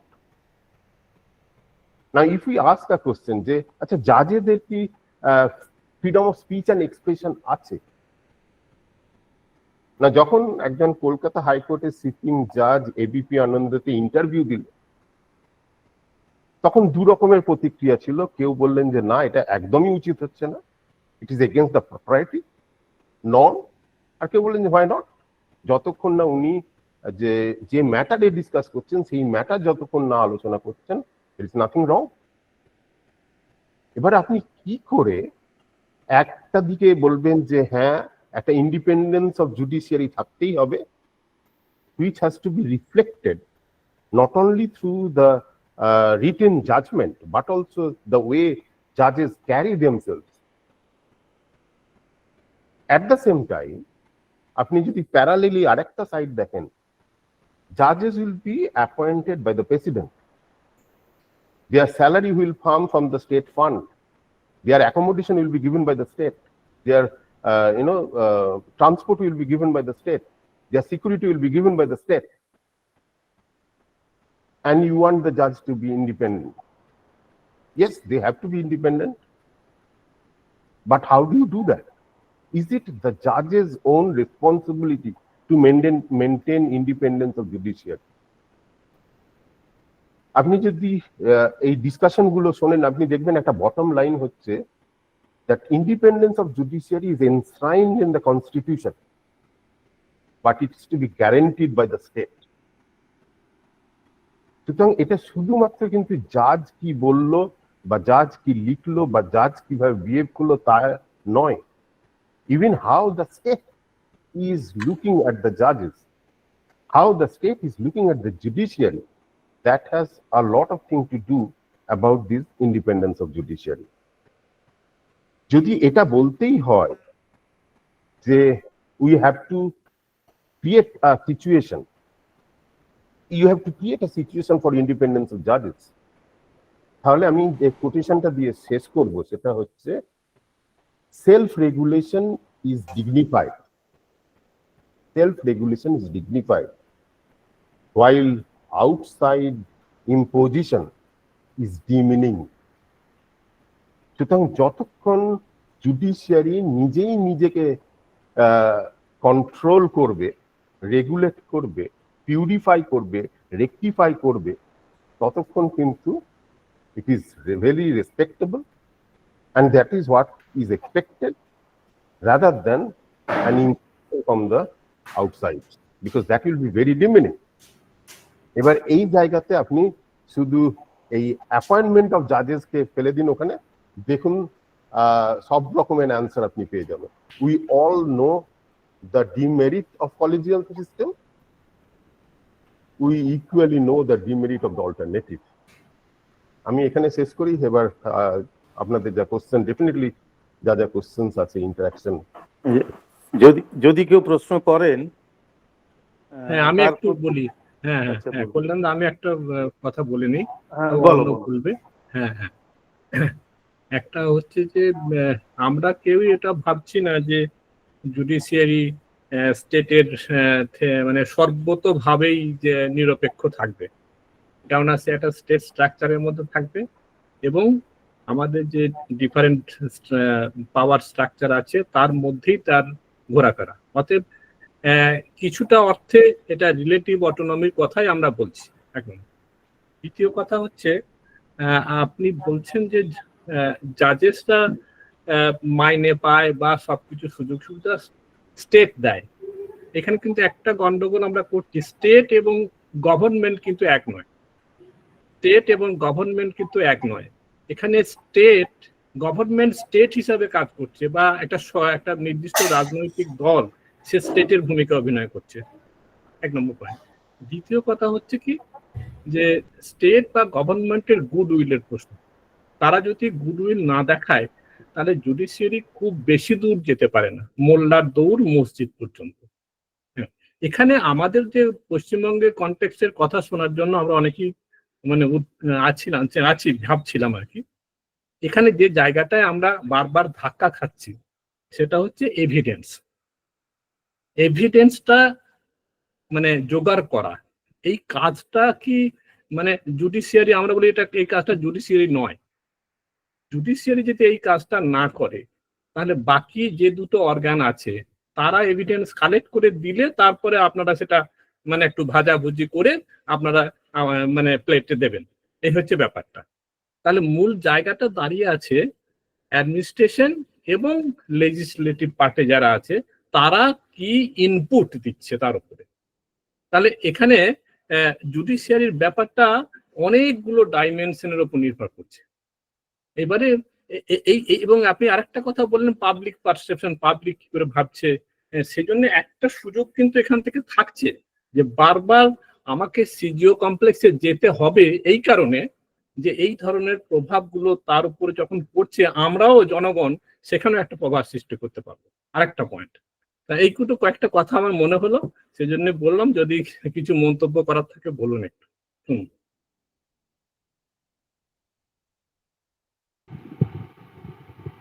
Hello. হ্যাঁ বলুন বলুন, শুনছি। হ্যাঁ, আমি সবগুলো যেহেতু কোনো করে প্রশ্ন, বলবেন না, একটা করে বলবেন। হ্যাঁ হ্যাঁ বল। হ্যাঁ, আমি একটা থেকে অনেক রকম ভালো আছেন, কারণ এমনই একটা টপিকস, এই যে টপিকসটার মধ্যে যদি আমরা কয়েলিং করি, রিকয়েলিং করি, তো একদম প্রচন্ড ধরনের লেজ বেড়ে যাবে। আমি কিভাবে কানেক্টার হতে পারি। তো আমি আমার লেকচারের মধ্যে বলেছিলাম যে পাওয়ার এবং জাস্টিসের মধ্যে যে একটা ডিসকোর্স রয়েছে, পাওয়ার এবং জাস্টিস, আমরা এখনো ভুল করছি বিভিন্ন আলোচনার ক্ষেত্রে। যখনই আমি স্ট্রাকচারের মধ্যে ল বলছি, law is the covenant of the sovereign, law also is another name of politics. এটা একদম জুরিসপ্রুডেন্সের প্রথমেই বলা থাকে, law is another name of politics. তাহলে পলিটিক্স থেকে লকে আলাদা করা যাবে না। আপনি যদি ভেজাল প্রথম থেকেই ঢুকিয়ে রাখেন তাহলে জাস্টিস খোঁজাটা খুব মুশকিল। এবং এটাও দেখবেন যে বিভিন্ন ধরনের theory of justice, idea of justice, Rawls, Amartya সেনের যে ডিবেটে, যে রাইট এবং জাস্টিস একটা অটোনোমাস প্লেনে ঘুরে বেড়ায়, রাইট এবং জাস্টিস। এখানে প্যারেন্ট চাইল্ড একটা ডিগোটমি আছে, যে whether constitution, rights are the child of law or parent of law, বা justice is a child of law or parent of law. এখানে পাওয়ার জাস্টিসের ডিসকোর্সটাকে যদি খুব কমপ্লিট লেভেলে, খুব থিওরিটিক্যাল লেভেলে না বোঝা যায়, তাহলে আমাদের কাছে একটা মিথ শুরু হয়। যেমন আমি একটা বলেছি যে রুল অফ ল, আমরা রুল অফ জাস্টিস বলছি না। রুল অফ লয়ের একটা আবেসিয়ে, ফ্রেঞ্চ ফিলোসফার আবেসিয়ে, তিনি বলছেন যে আইন এতই উদার ও সমদৃষ্টি সম্পন্ন যে একজন গরিবকেও বলে রুটি চুরি করিও না, একজন ধনীকেও বলে রুটি চুরি করিও না, আইনের ক্ষেত্রে সুবিধা। একজন ধনীকেও বলে রাত্রেকালে ব্রিজে শয়ন করো না, একজন গরিবকেও বলে। কিন্তু প্রয়োজনের জায়গাটা এটা দেখতে হবে। জিনিসটা যদি থিওরিটিক্যালি যদি আমি যাই, যে এই কনসলিডেশন অফ দ্য স্টেট পাওয়ার, সে লয়ের মধ্যে জুডিশিয়ারি কিন্তু এমব্লেন্ট হয়ে আছে, যেটা অটো কলোনিয়ালিজম বলছে, যেটা যেটা ওরিয়েন্টালিজমের সাইড, অটো কলোনিয়ালিজম। লয়ের থেকে তো কলোনিয়ালিজম এসছে। যদি আমি খুব লিঙ্কেজটা করি, যে ব্ল্যাক কোট লয়ারিং থেকে শুরু করে রাজীব ধরনের প্রচন্ড ডিবেট আছে, হ্যাঁ, যে কিভাবে এলো। অথচ ব্রিটিশরা দেখবেন এখানে এলো, ব্রিটিশরা কিন্তু ফেডারেল সিস্টেমটাকে অ্যাডপ্ট না করে ওরা ডুয়েল ফেডারালিজম করে দিয়ে চলে গেল। তো এই যে ওই ইতিহাস আছে এর মধ্যে, অটোকলোনিয়ালিজমের প্রশ্ন, বিভিন্ন ধরনের ডিসকোর্সগুলো আসছে, বিভিন্ন ধরনের ডিসকোর্সগুলো করছে। তাহলে ইন্ডিপেন্ডেন্ট অফ দ্য জুডিশিয়ারিটা, এটা কি একটা অটোনোমাস প্লেনে ঘোরাফেরা করছে আমরা যেভাবেই ডিবেটটাকে মানে চালাই কিনা। তারপর যে জায়গাটা আমার কাছে একটা আছে, আমি তো আগে কনস্টিটিউশনকে অ্যাটাক করেছি, যে কনস্টিটিউশনটা একটা ফাউন্ডেশনালিজম, একটা লোগোসেন্ট্রিক। হ্যাঁ, ল যেমন আমার কাছে অ্যাটাকের জায়গা, কিন্তু আমার কাছে নন অ্যাটাকের জায়গা হচ্ছে জাস্টিস। জাস্টিস এবং রাইট, এই দুটো হচ্ছে কার্ডিনাল ফিলোসফি ওয়েস্টার্ন ফিলোসফিতে বা ওয়েস্টার্ন পলিটিক্যাল ফিলোসফিতে, যেগুলো মানে মারাত্মকভাবে ইয়ে হয়েছে। আমাদের ফান্ডামেন্টাল রাইটসেও অনেক কিছু নেগেটিভ জায়গা আছে, রাইটগুলো ঠিক মতো অর্ডারিং হয়নি। যাই হোক, আমি সেদিকে যাচ্ছি না। এখন এই জায়গাটা আরেকটা জায়গা ধরতে হবে যে গ্লোবালাইজেশন অফ ল, এটা একটা মারাত্মক ফেনোমেনা আসছে, যেখানে মার্কেট ঢুকে গেছে জাস্টিসের মধ্যে, এবং যেটা আমরা অনেক ঘুরে ফিরে এখন এই যে এডিআর প্রসেসটা এসেছে, আপনারা লক্ষ্য করবেন যে এডিআর প্রসেসটা এসেছে। দিস ইজ দি আনইভেননেস, যেটাকে আমি যদি গ্লোবালাইজেশনের যে ডিবেটগুলো, যে ফ্রিডম্যান আইটি ইনফরমেশন টেকনোলজির সঙ্গে লটাকেও ঢুকিয়ে দিয়েছে, গ্লোবালাইজেশন অফ ল, যেটাকে আমরা আবার অনেকেই সমালোচনা করেছে যে ম্যাকডোনালাইজেশন অফ ল। তাহলে মার্কেটের সঙ্গে ল এখন চলে এসেছে আমাদের ইন্ডিয়াতে, এটা ধ্রুব সত্য। সেখানে জাস্টিস, ল জাস্টিস, এই যে মাইক্রো লেভেলের জাস্টিসগুলো never does not any matter to the জাজেস, অন্তত অ্যাপিলেট কোর্টের জাজেসের ক্ষেত্রে। এবং এভিডেন্সের ক্ষেত্রে দেখবেন যে এভিডেন্সের মধ্যেও কিন্তু অনেক এপিস্টোমোলজিক্যাল ডিফেক্ট আছে। আমাদের এভিডেন্সের অ্যাক্টের ক্ষেত্রে একটা ট্র্যাকিং মেথড নেয়, আগে একটা পজিশনিং করে নেয় যে ক্রিমিনালটাকে ডিফাইন করা উচিত, যে who is a criminal, who is a offender. একটা সেই আবার ফোকর কোথাতে আসছি করে justice system to be the unjust, it does not need to convict the wrong individual. It only needs to judge in the wrong way. এভিডেন্সটা ক্ষেত্রে যে এপিস্টেমোলজিটা, তার যে নলেজ পজিশনিংটা, সেইটা কিন্তু ট্র্যাকিং মেথড। এটা ফিলোসফিতে ট্র্যাকিং মেথড আছে, যে একটা অফেন্সকে ঠিক করে আগে ঠিক করলাম, তারপর তার ট্র্যাকিং মেথড নিয়ে এভিডেন্স একটা অ্যাডমিসিবিলিটি, রেলিভেন্সিতে আমরা দেখেছি যে রেলিভেন্সি কাকে বলে, theory of relevancy, theory of admissibility. সুতরাং আইনটাকে যদি আপনি পলিটিক্স থেকে না আলাদা করতে পারেন, তাহলে কিন্তু একটা ওই জিনিওলজি প্রশ্ন, আর্কিওলজির প্রশ্ন। আরেকটা হচ্ছে যে এই যে McDonaldization of law, not the justice, McDonaldization of law, এইটা যখন মানে আনইভেননেস আর ইভেননেস, ওরা লয়ের ক্ষেত্রে যেটা গ্লোবালাইজেশন অফ লয়ের ক্ষেত্রে যেটা নিয়ে আসছে, যে আমেরিকানাইজেশন, ম্যাকডোনালাইজেশন অফ ল বলছে, কখনো জাস্টিসের কথা ওরা বলছে না। ফ্রিডম্যান যেমন ভাবে বলেছে যে even, globe is even, but Stiglitz বলছে যে না, এটা নয়। আমরা লয়ের ক্ষেত্রে যেমন আইটিসি মানে ইনফরমেশন টেকনোলজি মুভমেন্ট হয়েছে, লয়ের ক্ষেত্রে এখন মার্কেট প্রচুর চলে এসেছে, এটা আমাদেরকে বুঝতে হবে। সর্বশেষে যে একটা আমি রিজয়েন্ডার দিচ্ছি, সেই রিজয়েন্ডার হচ্ছে যে অনেকদিন আগে যে law is a matter of principle, ডোয়ারকিনের যে মানে খুব কন্টেম্পোরারি বলবো না, ডোয়ারকিনের অনেকটা উঁচু স্তরের একটা লেখা, law is a matter of interpretation বা প্রিন্সিপল। সেখানে লিঙ্গুইস্টিক ডিবেট হচ্ছে, সেখানে স্ট্যানলি ফিশ আছে, অক্সফোর্ড ডিবেট, যে অক্সফোর্ড ডিবেটে রোনাল্ড ডোয়ারকিনের সঙ্গে স্ট্যানলি ফিশের ডিবেট হচ্ছে যে হোয়াট ইজ ইন্টারপ্রিটেশন, বা আমরা ইন্টারপ্রিটেশনের যে কথাগুলো দিচ্ছিলাম। লিটারেরি ক্রিটিক হচ্ছেন স্ট্যানলি ফিশ। তিনি বলছেন যে যেহেতু একটা সিম্যান্টিক কেজের মধ্যে লটাকে আপনারা রাখেন, এই কথাটা বলছেন linguistic, you are a fitter, কারণ আপনারও স্বাধীনতা নেই। ইন্ডিপেন্ডেন্সটা খুঁজবেন কোথার থেকে? টেক্সট থেকে খুঁজবেন, তো লিগ্যাল টেক্সট থেকে তো ইন্ডিপেন্ডেন্সটা খুঁজবেন।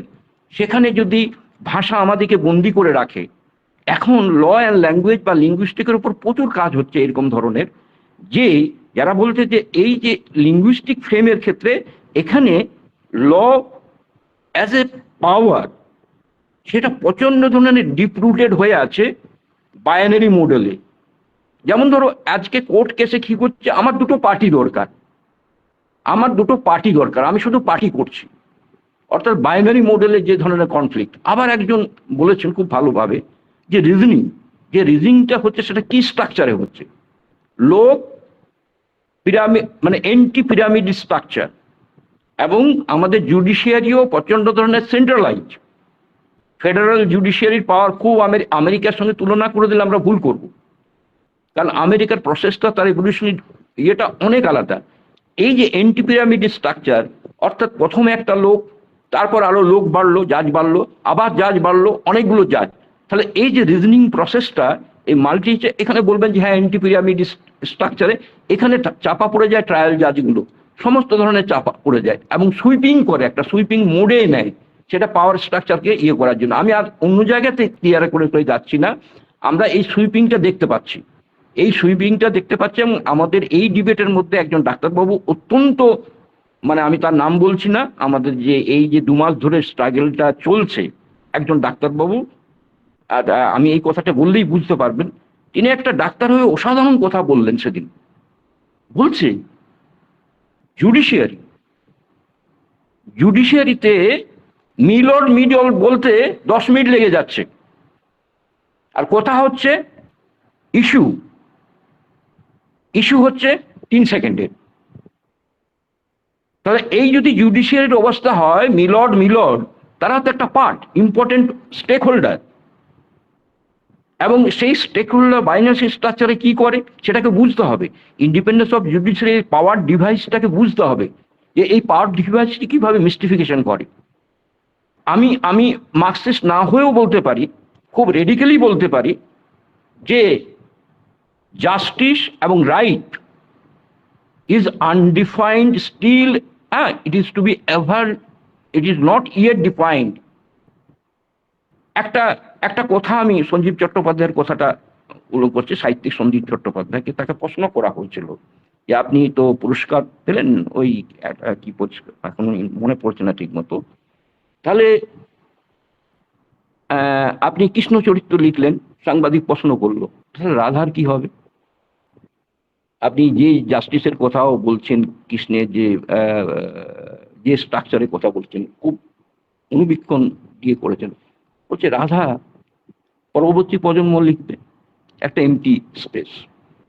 এই ফুকুর এমটি স্পেসের কনসেপ্টটা কোন যে মৃত্যুর কাছে লাস্ট যখন ইন্টারভিউ উনি দিচ্ছেন, ফুকু একজন সাংবাদিক ইন্টারভিউ নিচ্ছেন, তখন উনি বলেছেন যে এমটি স্পেস। এবং আরেকটা কথা অত্যন্ত গুরুত্বপূর্ণভাবে বলেছেন যে নলেজ আমাদেরকে মুক্ত করে না, আমাদের বার্ডেন করে। ঠিক রবীন্দ্রনাথের উল্টো উনি বলছেন যে রবীন্দ্রনাথ বলছেন নলেজ মুক্ত করে, কিন্তু বলছেন না নলেজ আমাদেরকে বার্ডেন করে। তা আমরা যতভাবে এই ডিসকার্সিভ ফিল্ডে যাব, তখন দেখব যে আমাদের যে আর্টিকুলেশন, ল বলছি, রুল অফ ল বলছি, ডাইসি বললেন রুল অফ ল, তো রুল অফ লটা কি, কোথা থেকে আসছে? আপনি লটাকে পেলেন কোথায়? পলিটিক্সটা না থাকলে লটা আসবে কেন? আপনি রুল অফ লয়ের কথা বলছেন, ইকুয়ালিটি বিফোর দ্য ল কথা বলছেন, ইকুয়াল প্রোটেকশন অফ ল, সব এই ল দিয়ে রয়েছে। জাস্টিসটা অল্প জায়গায় 10 মিনিটের জন্য, 15 মিনিটের জন্য আবার আসছে।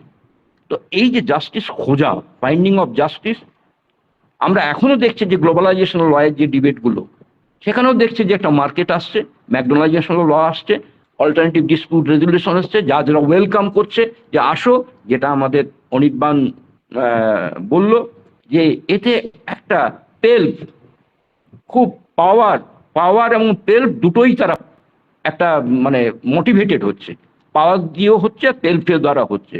অর্থাৎ আমার স্যাংচুয়ারি যেটা বলেছি, যে স্যাংচুয়ারিটা আমরা যেটা করছি, স্যাংচুয়ারি অর্থাৎ যেটা আমাদের, আমি বলতে পারছি না, এখানেও কিন্তু সেই পাওয়ার স্ট্রাকচার আছে। আমি জুডিশিয়ারিকে কিভাবে ক্রিটিসিজম করব? আমার ফান্ডামেন্টাল রাইটস দিয়ে আমি জুডিশিয়ারিকে কিভাবে ক্রিটিসিজম করব? সেখানে একটা বেঁধে দেওয়া আছে। তাহলে আমি যাব কোথায়? যে ডাক্তারের কথা বললাম যে এই যে পুরো রেভলিউশনটা চলছেন, বলছে আমি অবাক হলাম যে যখন একটা হিয়ারিং হচ্ছে, সেই হিয়ারিং এর ক্ষেত্রে সবাই মিলর্ড করছে। তাহলে এই যে পাওয়ারের রিলেশনশিপ বিটুইন জাজ এবং lawyer, who are the officers, justice officer, তারা কি করছে? আবার তাদের মধ্যেও দেখুন ইনার কনফ্লিক্ট কি রয়েছে। তাহলে ইন্ডিপেন্ডেন্স বা নিউট্রালিটি যে কনসেপ্টটা, এই কনসেপ্টটা খুব ভেগ কনসেপ্ট। কারণ লেভেলার্স মুভমেন্টের ক্ষেত্রে যারা বলেছিল, লেভেলার্স মুভমেন্ট ইংল্যান্ডে হয়েছিল, যে নিউট্রালিটিটা কি, আমরা রাষ্ট্রবিজ্ঞানেও পড়েছি যে নিরপেক্ষতা বলতে কি বোঝায়। নিরপেক্ষতা সোশ্যাল সায়েন্সের ক্ষেত্রে আমি নিরপেক্ষ হয়ে কিভাবে করব? নলেজ পজিশনিং তো সব জায়গাতে হচ্ছে। লেভেলার্স মুভমেন্ট বলছে যে লেভেল করে দিচ্ছি, আমি আর পাঁচটা দেখছি না যে কে উইক কে স্ট্রং, দৌড়াও, বাসি ফুকে দিচ্ছি। এইভাবে প্রচুরভাবে ক্রিটিসিজম লয়ের উপর আছে। আমি ল এবং জুডিশিয়ারিকে কখনো আলাদা করার পক্ষপাতী নয়, কারণ আমি যেগুলো দেখেছি যে রুল অফ ল বা এগুলো যে কত প্যারাডক্স আছে এবং কত কন্ট্রাডিকশন আছে। আমাদের জুরিসপ্রুডেন্সের বোডেনহাইমারের যে বই আছে সেখানে যে পাওয়ার জাস্টিসের যে সম্পর্কগুলো সেগুলোকে খুঁটিয়ে পড়লেই অসাধারণ তার ট্রিটিস, অসাধারণ তারা লিখেছেন। তারা কিন্তু আমেরিকানি জুডিশিয়াল স্কুলের বা জুরিসপ্রুডেন্সের স্কুলের, কিন্তু তারা খুব ফাইন ভাবে লেখেন। তারা মানে সুন্দরভাবে গুছিয়ে গুছিয়ে একদম প্রত্যেকটা ইনার কানেকশন করে এপিস্টেমোলজি কালেকশন, নলেজ প্রোডাকশনে করলো। ল অ্যাজ এ নলেজ, আমি আগেও বলেছি যে ল অ্যাজ আইডিওলজি ন্যাচারাল জাস্টিসের মধ্যে খোঁজা পাওয়া যায়। ল অ্যাজ আইডিওলজি, সেখানে পাওয়ার স্ট্রাকচারে খুঁজে পাওয়া যাবে না। আর যেটা হচ্ছে আইডিওলজি অফ ল, সেটা আপনি স্ট্রাকচারের মধ্যে আসবেন, সেখানে ল ঢুকে পড়লো। আর ল অ্যাজ আইডিওলজি সেটা হচ্ছে ন্যাচারাল জাস্টিস। সেই ন্যাচারাল জাস্টিস আমরা এখনো পর্যন্ত খুঁজে যাচ্ছি। আমি এই কতগুলো কথা রিজয়েন্ডার দিলাম। রিজয়েন্ডার দিয়ে যদি কারো কিছু হ্যালো, হ্যাঁ, যদি আমাকে অনুমতি দেওয়া হয় আমি দু একটা কথা একটু বলতে চাই। আমি প্রফেসর তপন কুমার দিয়ে বলছি। হ্যাঁ, একটু সংক্ষিপ্ত, একদম খুবই সংক্ষিপ্ত, খুবই 3টে বাক্য বলবো। আমার যেটুকু অনুধাবনায় এসেছে আপনাদের বক্তব্য শোনার পরে, বিষয়টা হচ্ছে দেখুন, জাস্টিস, ল আর জুডিশিয়ারি সিস্টেম। একটু আগে প্রকাশবাবু বললেন উনি ল এবং জুডিশিয়ারি সিস্টেমকে সেপারেট করতে চাইছেন না, কখনো সেপারেট করেন না। কিন্তু আমার মনে হয় জাস্টিসটা related to ethics, based on ethics. জাস্টিসের জন্য ল দরকার হয় না। কোনো বাবা তার 3 সন্তানের মধ্যে সম্পত্তি সমানভাবে ভাগ করে দিলেন, দ্যাট ইজ জাস্টিস। এর জন্য কোনো অ্যাপ্লিকেশন অফ লস দরকার হয় না। আর লটা হচ্ছে সম্পূর্ণ ডিপেন্ড করে এভিডেন্সের উপর। লটা কিভাবে পরিচালিত, লটা একটা written statement. How do you systemise it, that's another matter. লটা কেবলমাত্র একটা রিটিন বাক্য মাত্র, লিখিত বাক্য। আপনি তাকে কিভাবে ব্যাখ্যা করবেন, কিভাবে তাকে প্রয়োগ করবেন, সেটা একটা ডিফারেন্ট ম্যাটার। আর জুডিশিয়ারি সিস্টেমটা হচ্ছে একটা super structure based on evidence collected by the lower part of this system. Police কিভাবে এভিডেন্স গুলোকে নিয়ে আসবে, অন্যান্য কিভাবে সেখানে সাক্ষ্য দিবে, এই সমস্ত কিছুর উপর দাঁড়িয়ে জুডিশিয়ারি সিস্টেমটা সুপার স্ট্রাকচারের মতো কাজ করছে। তার ফলে জুডিশিয়ারি সিস্টেমটাকে ইন্ডিপেন্ডেন্ট বলতে যাওয়া এক ধরনের বোকামি, আবার এটাকে ডিপেন্ডেন্ট বলতে যাও এক ধরনের বোকামি। আমার মনে হয় ইন্ডিপেন্ডেন্সটা না খুঁজে জুডিশিয়ারি সিস্টেমটা কিভাবে সুপার স্ট্রাকচার হচ্ছে, কিভাবে নিচের থেকে এভিডেন্স গুলোকে সাজিয়ে জুডিশিয়ারি সিস্টেমটাকে পরিচালিত করা হচ্ছে, সেই জায়গাটাকে আমরা যদি খুঁজি, সেটাকে যদি ইন্ডিপেন্ডেন্ট করি, তাহলে জুডিশিয়ারি সিস্টেমটা অটোমেটিক্যালি ইন্ডিপেন্ডেন্ট হবে। Thank you. আমরা অনেকটা সময় অতিবাহিত হয়েছে। হ্যালো, হ্যাঁ, একটা জায়গা আমি 2 মিনিট নেব। একটা জায়গা আপনি যে এভিডেন্সটাকে নিউট্রাল করে দিচ্ছেন, এভিডেন্সও কিন্তু একটা ল। সে লয়ে সবকিছু এভিডেন্স আপনার অ্যাডমিসেবল হবে না, রেলিভেন্ট থাকতে পারে। তাহলে আপনাকে একটা ট্র্যাকিং মেথড দিচ্ছে, সেই ট্র্যাকিং মেথডটাতে কনজামশন অফ এভিডেন্সটা হয়ে যাচ্ছে, এভিডেন্সের ভ্যালুসগুলো কনজামশন হয়ে যাচ্ছে সেই এভিডেন্স অ্যাক্টের দ্বারা। আপনি মনে করুন ধনঞ্জয়ের ফাঁসি হচ্ছে, ধনঞ্জয়ের ফাঁসি হয়েছে, এবারে সুপ্রিম কোর্ট এই মামলাগুলোতে প্রচণ্ড বলেছেন। আমাদের ভিক্টিমোলজি নিয়ে একটা নতুন সাবজেক্ট বেরিয়েছে যে ধনঞ্জয়ের ফাঁসির ক্ষেত্রে আপনার রেলিভেন্ট ফ্যাক্ট কি আছে, আমার ট্র্যাকিং মেথডে আছে। ওফেন্স যেভাবে ডিসাইড করা হয়েছে আইপিসিতে, সেই ওফেন্সকে ট্র্যাক করবে, অন্য জায়গাগুলো আসবে না। তার সোশিও ইকোনমিক মেট্রিক্স আসবে না, ক্রিমিনোলজির সোশিওলজিক্যাল প্রশ্নগুলো আসবে না। ধনঞ্জয় ফাঁসি করেছে, ওই অ্যাবসলিউট ফ্যাক্টটাকে একটা ক্যাটাগরি করে জুডিশিয়ারি এভিডেন্স ট্র্যাক করবে, সেখানেও ল। এভিডেন্স কিন্তু আপনি যেটা বলছেন যে ফিলোসফিক্যাল এভিডেন্স, সেটা সম্পূর্ণ আলাদা। আমি এভিডেন্স লয়ের কথা বলছি, ল অফ এভিডেন্স আমাদের ল। হ্যাঁ, সেখানে ট্র্যাকিং মেথড হয়। অর্থাৎ আমি যেভাবে চাইছি সেখানে একটা আইডিয়াল ক্রিমিনাল আর রিয়েলিস্ট ক্রিমিনালের মধ্যে অনেক তফাৎ আছে। আইডিয়াল নিয়ে ওই যে ক্রিমিনাল কিভাবে ভিক্টিমাইজ হয়েছে সোসাইটিতে আলাদাভাবে, এবং ভিকটিম অফ ভিক্টিমোলজি, ওই ধরনের 3টে ছেলে আছে, সেই 3টে ছেলের কি হবে, আবার ভিকটিম তৈরি হবে, আবার ক্রিমিনাল তৈরি হবে। এই যে ক্রিমিনাল রিকয়েলিং সিস্টেমটা, এটা ইনকমপ্লিট। আপনি যদি আরো ডিপ স্ট্রাকচারে যান, ঠিক আছে, আমি বোঝাতে পারলাম কি? স্যার বুঝেছি বুঝেছি, কিন্তু স্যার একটা প্রশ্ন হচ্ছে এই এভিডেন্সটা আপনি ল দিয়ে ব্যাখ্যা করবেন। আসলে প্রাইমারি লেভেলে যদি দেখি এভিডেন্সটা কিন্তু ফিলোসফিক্যালও নয়, আপনার ল ওরিয়েন্টেডও নয়, ল বাইন্ডও নয়। Evidence is evidence, fact is fact. সেই ফ্যাক্টটাকে আমি কিভাবে প্রেজেন্ট করছি, how am I presenting the fact, this is the matter. সেইটা যখন আমি ল বাইন্ডিং করবো ফ্যাক্টটাকে কিভাবে করব, কোন পয়েন্টটা জোর দেবো, কোন পয়েন্টটা হালকা করব, সেটা যারা প্রাইমারি লেভেলে এভিডেন্সটা সাজাবেন তাদের উপরে ডিপেন্ড করবে। আমার প্রশ্ন হচ্ছে ওই প্রাইমারি লেভেলে যারা এভিডেন্সটা কালেক্ট করছেন তারা ইন্ডিপেন্ডেন্ট কিনা, এই বিষয়টা দেখা। ধন্যবাদ স্যার। হ্যাঁ, তারা তো পাওয়ার স্ট্রাকচারের এজেন্ট। আমি তো হ্যাঁ আমি বলিনি যে ক্লিয়ার, হয়তো এভিডেন্সের মানে টার্মিনোলজিক্যাল মিনিশন টু সি ক্লিয়ারলি।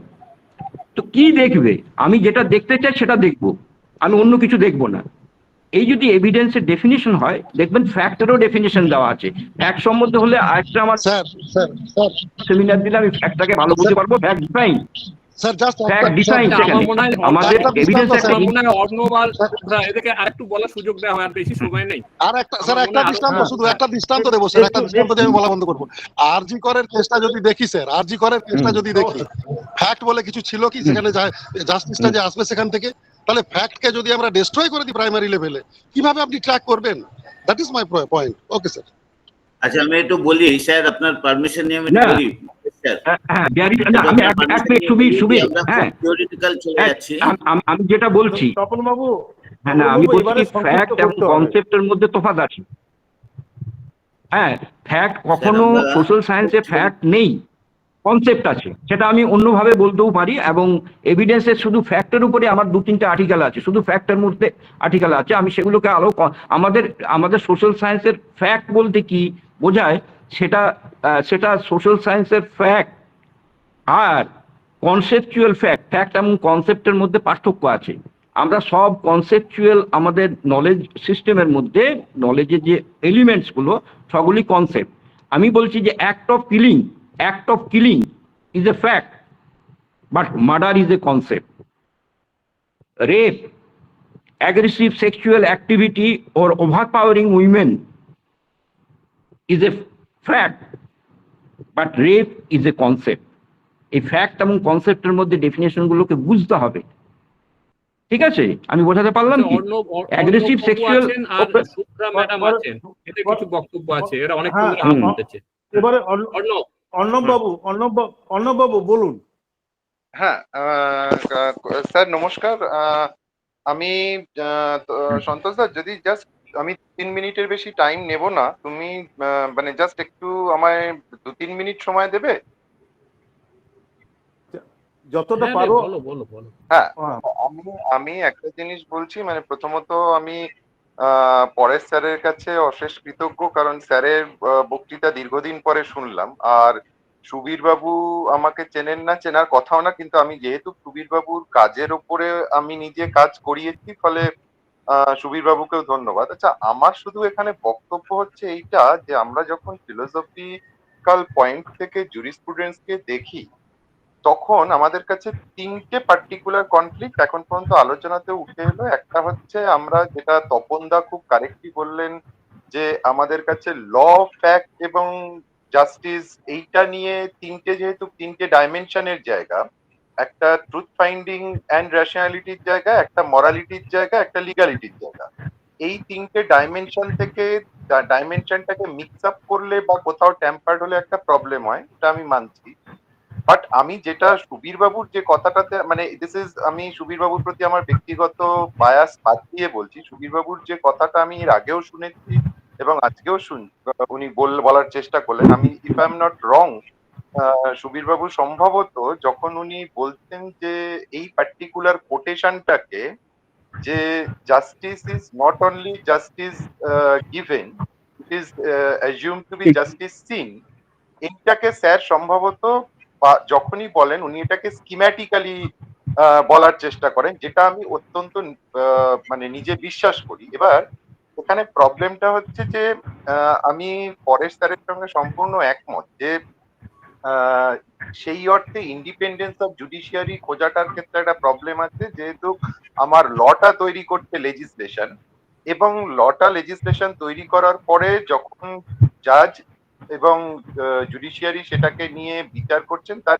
ইন্টারপ্রিটেশনের ওপর দাঁড়িয়ে, ফ্যাক্ট ফাইন্ডিং এর ওপর দাঁড়িয়ে, আর্গুমেন্টের ওপরে দাঁড়িয়ে, যেটা কল্যাণ স্যার বললেন, আমরা বিচারটা করছি। কিন্তু এইখানে ইন্ডিপেন্ডেন্স কথাটা, ইন্ডিপেন্ডেন্স অফ জুডিশিয়ারি, যেটা অনির্বাণ দা অসম্ভব ইম্পর্টেন্ট পয়েন্ট আউট করেছেন, যে আমরা এই কথাগুলোকে বিশেষ করে ফিলোসফির, রাষ্ট্রবিজ্ঞানের, লয়ের স্টুডেন্ট হিসেবে এই কথাগুলোকে কি আমরা লিটারাল সেন্সে নেওয়ার কোনো মানে দরকার শুধু না, প্রাসঙ্গিকতা আছে। কারণ সোশ্যাল ডাইনামিক যেভাবে যেভাবে চেঞ্জ করছে, এবং পরেশ স্যারও বললেন যে সোসাইটির চেঞ্জের সঙ্গে সোশিয়েটাল এবং পলিটিক্যাল যে টোটাল যে মাল্টি ডাইমেনশনাল যে কংগ্লোমারেশনটাকে আমরা একটা সিস্টেম বলি, এটা যে রেগুলারলি যেভাবে চেঞ্জ করছে, সেই ক্ষেত্রে আমার তো কনসেপ্ট অফ জাস্টিসটাও চেঞ্জ হচ্ছে কোনো কোনো জায়গায়।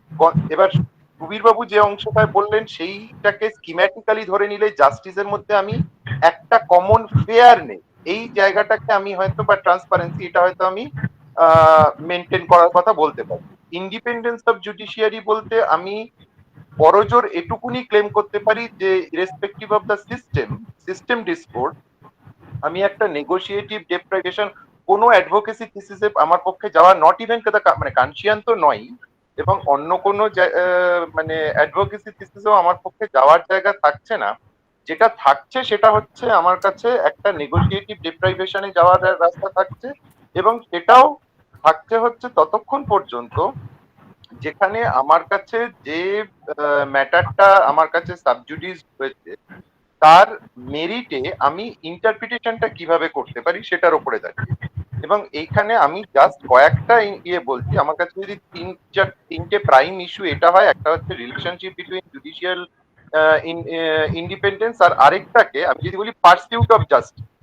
এবার এখানে আমরা কিন্তু দুটো জিনিসই দেখবো, একটা হচ্ছে যেটা সুবীর বাবুজি পুরোনো একটি লেকচার থেকে আমার মনে আছে, আমার নোটটা নেওয়া ছিল বলে, সেটা হচ্ছে state of West Bengal versus Subodh Gopal Bose 1950, যেখানে সুপ্রিম কোর্ট কিন্তু একটা লেজিসলেটিভ লকে কিন্তু স্ট্রাইক ডাউন করেছিল for the fundamental right of freedom of speech.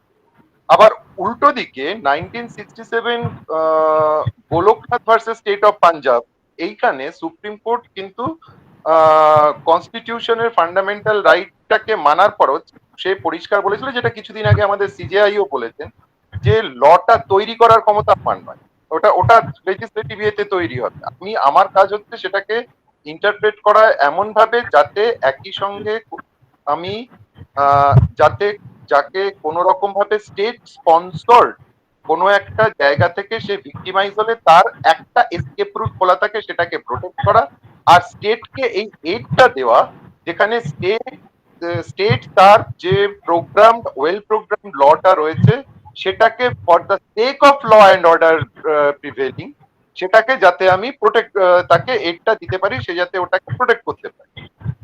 Second point যেটা আরেকটা ছিল, সেটা হচ্ছে রিকনসিলিয়েশন অফ জুডিশিয়াল ইন্ডিপেন্ডেন্স এবং অ্যাকাউন্টেবিলিটি, যেটা অনির্বাণ দা পয়েন্টটাকে তোলার কথা বলেছিলেন। সত্যি মানে পাবলিক ওপিনিয়ন এবং এর কনটেক্সটে আমরা কতটা এই জিনিসটাকে অ্যাকাউন্টেবিলিটির বাইরে তাদেরকে একদম সর্ব অর্থে লিটারাল সেন্সে নিরপেক্ষ নিতে পারি, এটা একটা সত্যি is a serious question, both philosophically and legally. কারণ সুপ্রিম কোর্টেরই advocates on record association versus union of India 1993 কেসে এই কলেজিয়াম সিস্টেমের ক্ষেত্রে, কলেজিয়াম অ্যাপয়েন্টমেন্টের ক্ষেত্রে, যেটা স্যারও বলেছেন, যে এই যে এখানে যে এক্সিকিউটিভ ইনফ্লুয়েন্স হচ্ছে, সেই পয়েন্টটা ওখানে রেজ করা হয়েছে। আবার উল্টো দিকে যদি আমি আরেকটা সাইডে দেখি, যে C Ravichandran Iyer versus justice M Bhattacharya 1995 case, যেখানে সুপ্রিম কোর্ট ক্লিয়ারলি এমফাসাইজ করেছে the importance of judicial accountability, যেটা অনির্বাণ দা বারবার বলছে, যে তোমাকে কোথাও তো একটা অ্যাকাউন্টেবিলিটিটা তো তোমার একটা থাকতে হবে। এই অ্যাকাউন্টেবিলিটিটা কার কাছে থাকবে এটা নিয়ে তর্ক হতেই পারে, কিন্তু সেই অ্যাকাউন্টেবিলিটির প্রশ্নটা আমার এখানে থাকছে।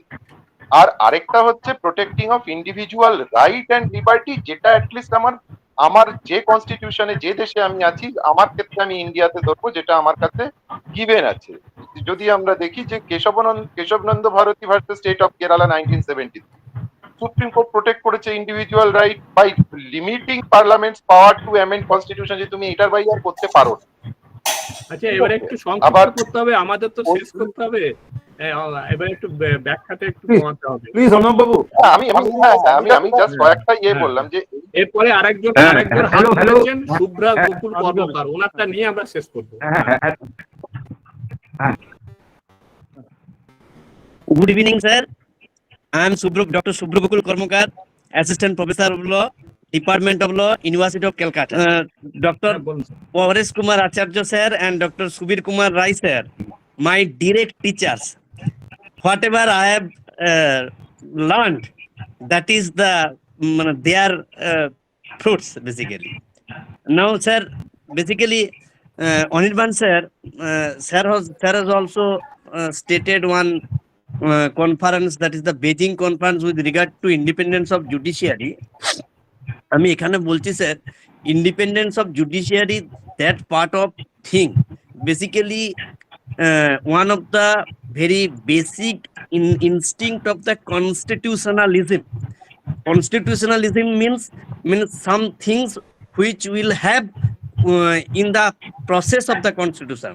মানে আমি বলবো যে কেউ একজন কি বলবো যে একজন হোয়াট এভার রাজা, যিনি নিজের কথা কি কনস্টিটিউশন বলে রাজ্য চালাতে চান, সেটা সেই রকম কনস্টিটিউশন নয়। কিন্তু কনস্টিটিউশন হবে যেখানে কনস্টিটিউশনালিজম থাকবে, তার মধ্যে one of the main and major part, that is the independence of the judiciary. Now এই ইন্ডিপেন্ডেন্স অফ দ্য জুডিশিয়ারি এটা খুব ছোট ওয়ার্ড নয়। Independence of judiciary must include the judiciary should be impartial. Please কোশ্চেনটাকে specify করুন না, please please. My question is basically here, that is the constitutionalism holds the independence of judiciary.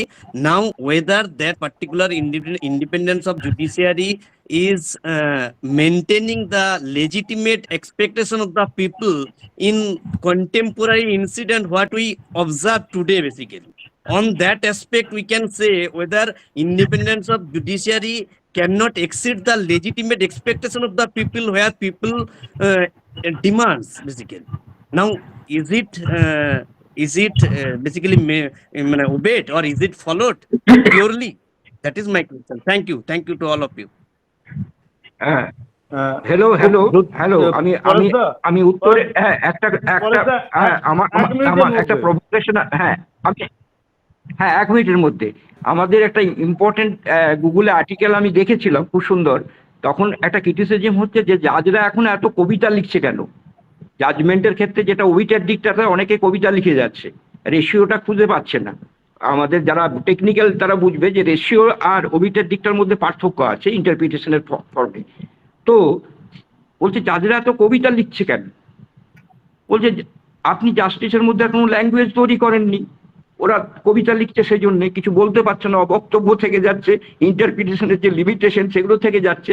তো জাজদের কবিতাগুলো যখন শুনবেন, জাজমেন্টের ক্ষেত্রে কিছু কিছু কবিতা দেওয়া আছে, তাহলে ডিপেন্ডেন্ট না ইন্ডিপেন্ডেন্ট? কবিতার উপর ডিপেন্ডেন্ট তারা ইন্ডিপেন্ডেন্ট নয়, কারণ তাদের ভাষা খুঁজে পাচ্ছে না। এইটুকু বলে আমি সাম আপ করলাম। ঠিক আছে আমার কথা। থ্যাংক ইউ পরেশ দা। আচ্ছা, এবারে আমরা অনুষ্ঠানের শেষে চলে এসেছি। এবারে প্রফেসর তপন কুমার দেকে অনুরোধ করব, উনি Vidyasagar university philosophy alumni association secretary, আপনি কাইন্ডলি আজকের এই অনুষ্ঠানটা সমাপ্তি ঘোষণা করুন প্লিজ, তপন বাবু। ধন্যবাদ সবাইকে, ধন্যবাদ জানাচ্ছি প্রফেসর পরেশ কুমার আচার্য, প্রফেসর সুবীর কুমার রয় এবং যিনি ডিসকাশন ছিলেন প্রফেসর অনির্বাণ মজুমদার। তিনজনকেই আমি আমাদের তরফ থেকে, অর্গানাইজারদের তরফ থেকে ধন্যবাদ জানাচ্ছি।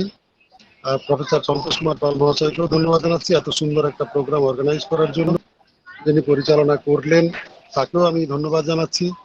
আর যারা এখানে জয়েন করেছেন এবং নিজেদেরকে সমৃদ্ধ করার সুযোগ পেলেন, তাদের প্রত্যেককে আমি আমার তরফ থেকে এবং আমাদের ফোরামের তরফ থেকে ধন্যবাদ জানাচ্ছি। ধন্যবাদ। ওকে, সকলকে ধন্যবাদ। Good night. প্রোগ্রামটা এখানে শেষ করবো, তাই তো? প্রোগ্রামটা এখানে শেষ করবো তো? ইয়েস ইয়েস, আমরা শেষ করছি।